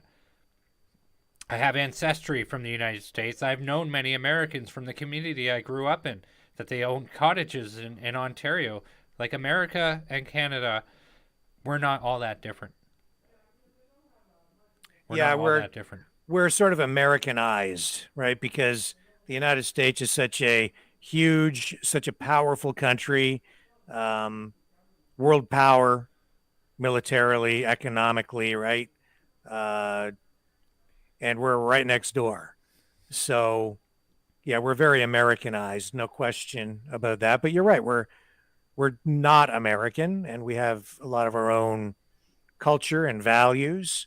And I think that's what Justin Trudeau doesn't understand is Canada is a country. We do have a culture or cultures, Canadian cultures, right? And I disagree when he says that Canada is the world's first post-nation state. I think he's trying to turn it into that, but it isn't. That isn't what it is. That isn't what it is either. In fact, I guess I would say that with Canada, I'm quite disappointed that we haven't had like a province or two provinces that have done what Texas and Florida have done, where they create basically a free space. I was rather quite disappointed that it didn't happen. And it almost happened with Alberta. Almost. Yeah. Didn't last long.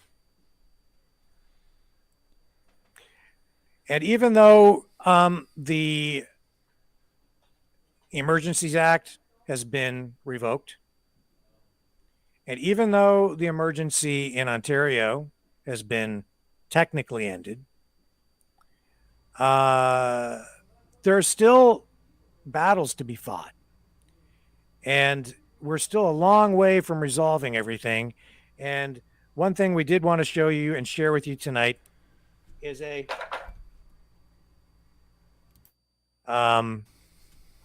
video from the Canadian Bankers Association. And let me just get that queued up for you here.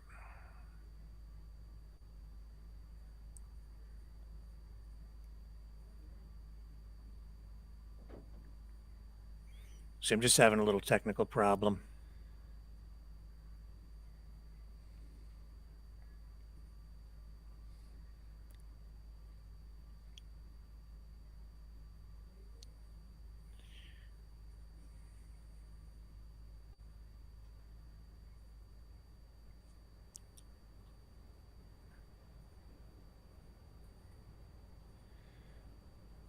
It's going to take me a minute, Brendan. Maybe you can just talk to the folks.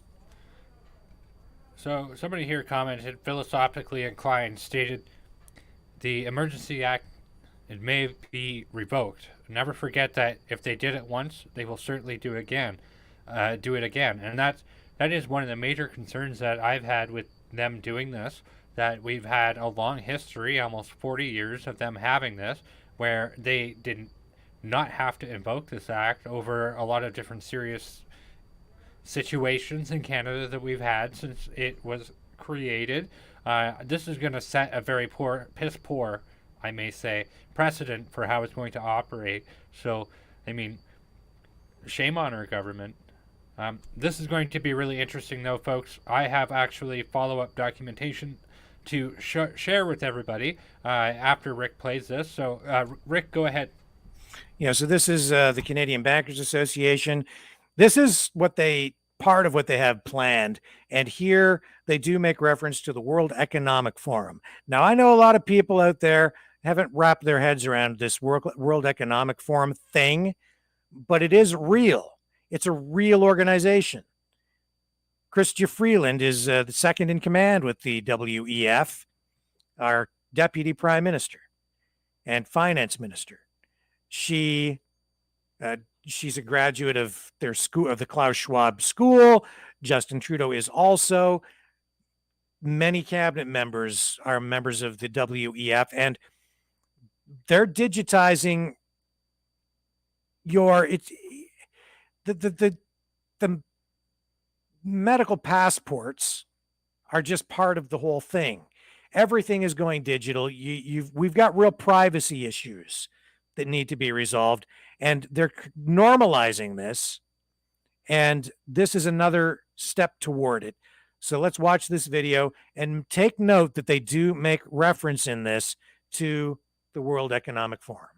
Canada is on the cusp of a revolutionary innovation that will transform the way Canadians authenticate themselves online and protect their identity. Digital ID. All of us are living in a digital world, but we're tethered to an analog model of how we identify ourselves, memorizing countless online passwords, carrying government-issued licenses, plastic cards, and more. Digital ID is a way for Canadians to identify themselves to government, businesses, and each other electronically with ease and rock-solid security, without the need to present physical documents. One interconnected network. A federated digital ID ecosystem developed in collaboration with Canada's best and brightest talent from our banks, telecommunication companies, law enforcement, and government. It would have the power and security to store every Canadian's electronic identity and attributes, and it would unlock countless opportunities for Canadians to verify who they are safely, quickly, and securely, while only revealing the information necessary for each transaction. A fast, easy, and secure way to bank, sign up for government services, renew driver's licenses or health cards, shop, travel, and more. Canada's banks are perfectly situated to help lead the creation of a federated digital ID system between government and the private sector. The World Economic Forum agrees that banks and financial institutions should lead the path forward for digital ID. Banks are highly regulated and trusted. They have advanced cybersecurity and privacy technology, and they have the infrastructure to operate provincially and nationally. Banks are also at the forefront of working with fintech startups who are bringing revolutionary mobile and online products and services to Canadians. Digital ID can help consumers navigate between these apps and programs with trust and confidence, knowing their ID is protected at all times. A federated digital ID approach can also significantly reduce fraud, save taxpayer money, improve regulatory compliance, and make it easier to do business as an owner and as a consumer. In fact, the Canadian Bankers Association just launched a white paper with our recommendations on how to move forward with a federated digital ID framework. I encourage you to read it to learn more.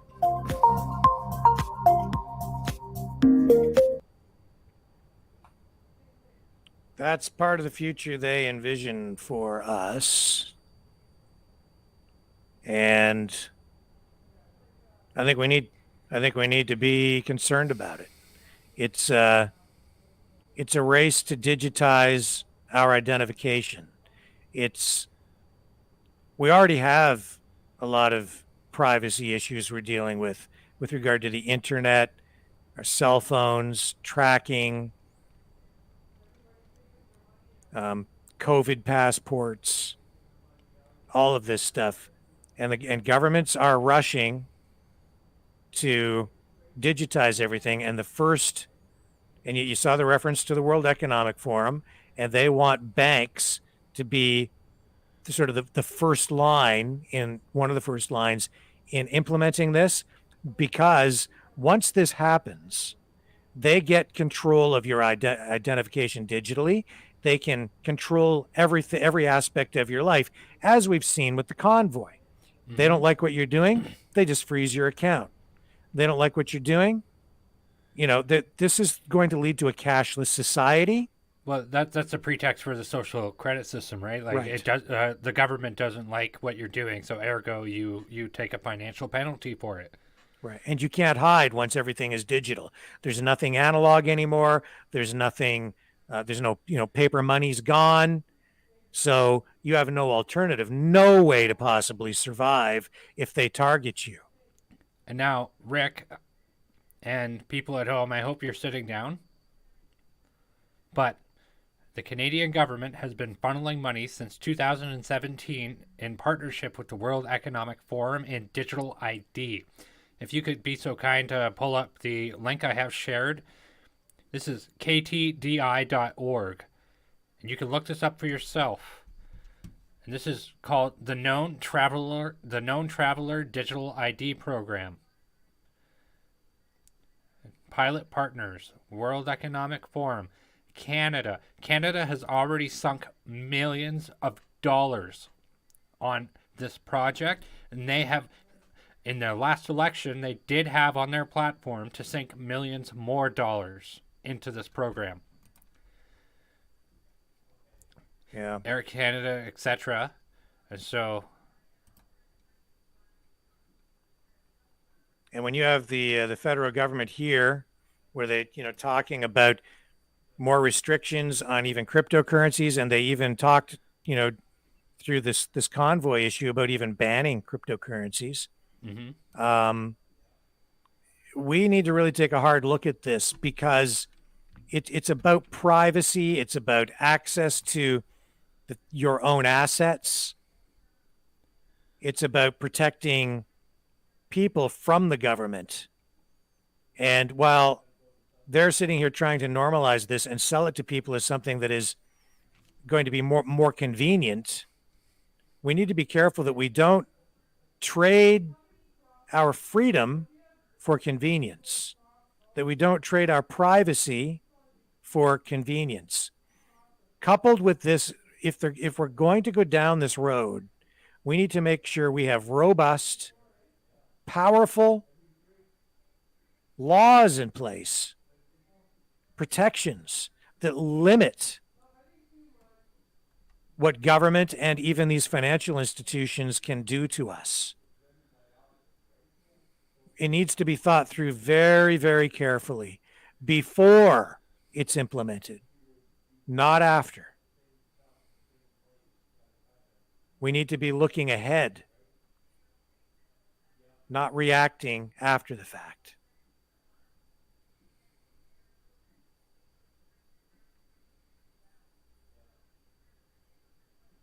Kenzie Lee says, no, nothing will protect this. I fear that may be true.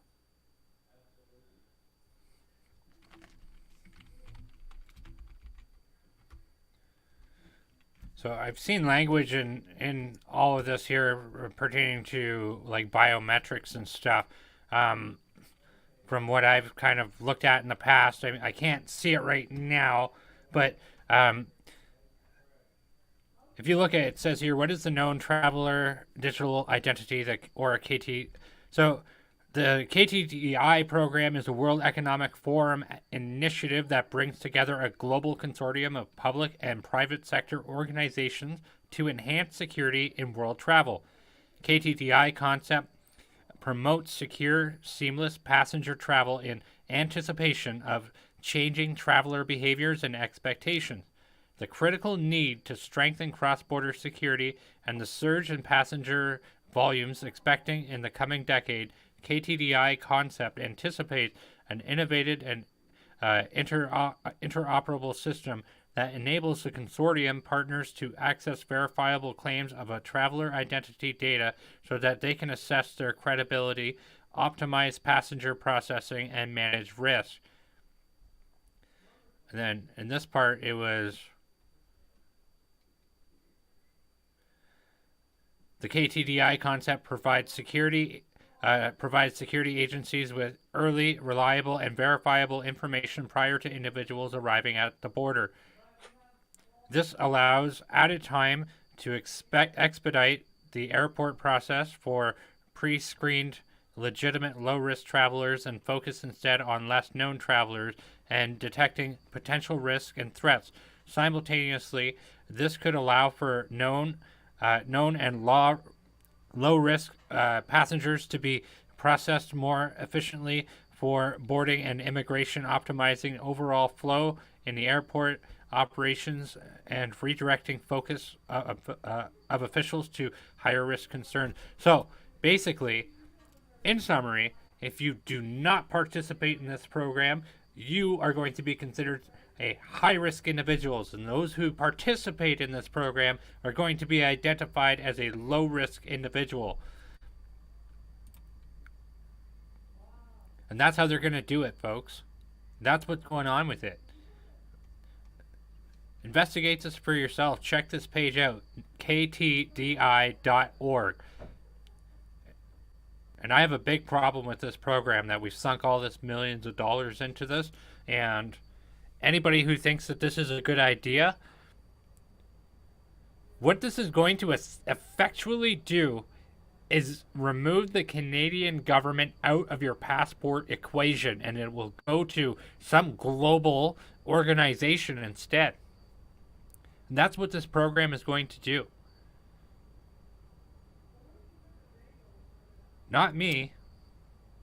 Yeah, so this is the future they have planned for us. And so with that, it is 9:05 p.m. Eastern Standard Time, and Justin Trudeau has revoked the Emergencies ACT. And if Has you're revoked. just tuning, and if you are just tuning in, you're going to want to rewind and watch this thing this broadcast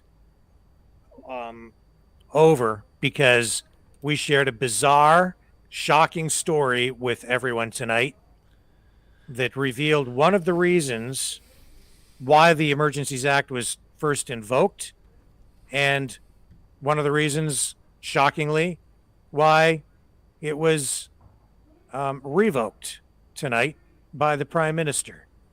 And we're confident that this is, in fact, one of the reasons behind the whole thing, and it's kind of bizarre. So you're going to want to check it out. It makes your head blow up at how absurd the whole thing is. Our government essentially went to war with a fictional country called Diagolon. And here it is, Rick. I'm so sorry to interrupt what you just said there. It said, here it is, the like inside of this how it works document. It talks about biometrics like 4 times. Mm-hmm. And it says a number of airports today are already equipped with automated gates which are based on biometric technology. So that's what they're going to be looking at in how this program will work. I'm so sorry about ruining that, but no, that's okay. Yeah. And what do they mean by biometric technology? That means they're going to be scanning you biologically to collect data on you. Everything from your pulse rate to probably your vaccination status to who knows what biologically, things that I can't even think of right here, but maybe things that you don't want them to know, things that are personal in nature. This just raises questions that we haven't even thought of at this point. Well, it's something for everybody to keep in their back pocket. And keep in mind that that's really what these convoys are about, these protests. That's what the freedom movement is about, really. It's about the struggle to remain free in the face of a more digitized world, a more authoritarian world, a more dictatorial world run by authoritarian governments. And we saw that play out during this past month in Canada with the Freedom Convoy and with the way Justin Trudeau responded by cracking down on them, imposing the Emergencies Act, and having his own personal paramilitary force go in there and get violent. Mm-hmm. And we've seen the information side of this, the information war side. And again, that's why we're here tonight. We're fighting that information war on this front. And tonight, I think that we showed that we can bring people important stories and a different perspective and information that they're really not getting anyplace else, even other places on the internet. So I hope that what we're doing is useful and helpful and constructive and positive, and I hope that it leads to better solutions as we look ahead to the future and try to get this country back on track following 2 years of garbage. Yeah, just bad decisions, misdirection, and a political environment that has divided the country in a way we've never seen before. I just hope we can get back to something that is closer to what Canada used to be. Mm-hmm. Toxic political environment. Would probably be the best word that I could fathom at this point. Yeah, and we have a lot more work to do because this is far from over. If you can support us, please help us by going to freedomreporters.com and donating. There is, again, a hot link in the description on YouTube, on the YouTube channels, and also across our Facebook platforms, where you can also watch us nightly at 6 p.m. Greatly appreciate everyone coming and joining us tonight. I think we had a really good discussion. We were able to shed some unique light on Justin Trudeau's revocation of the Emergencies Act. And as I say, we have a lot more to do, a lot more. We're going to be watching the situation also with that school bus driver who reached out to us today for help, because that person has been targeted because of their support for the truck drivers. And we're going to be looking as well at what's going on with Tamara Litch, who remains in custody tonight as a political prisoner on a trumped-up charge of counseling to incite mischief. And we'll be looking in on others who remain in custody as well, as police continue, even after the revocation of the Emergencies Act, continue their hunt for truckers who were involved in the protest so that they can lay more charges and take more actions to punish those who opposed Justin Trudeau and apparently continue to do so. And what else are we going to look at tomorrow, Brendan? Probably check in on the People's Convoy more, right? So we'll have updates on that as well. Exactly. There'll be a whole new day of things to put forward. We'll be in council with some things that we could possibly bring to the people tomorrow as well. So there's going to be much to look forward to with the show. I can't stress enough how much I thank everybody for their support. It's been a wild journey these past few weeks, but I've been loving every moment of it. We do appreciate your support at freedomreporters.com, or you can also like and subscribe this channel and hit the bell for notifications. That's right. So I'll throw it over to you for a final word as we sign off. Hey everybody, let's keep our heads together. Let's be calm. And that, remember, nothing good ever happens after 11 p.m. My name is Brendan Kennedy with Maverick News. I love you all. Thank you. And I'm Rick Walker with Maverick News and Maverick Multimedia. And yeah, let's stay peaceful. And let's remember that I guess our main weapon through all of this has been love. So let's spread that around.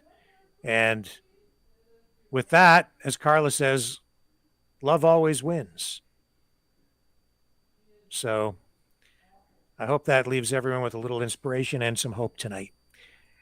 We'll be back tomorrow night with more live coverage of Freedom Convoy 2022 here on the Maverick News Network. Catch you all on the flip side, 6 p.m. Eastern Standard Time tomorrow.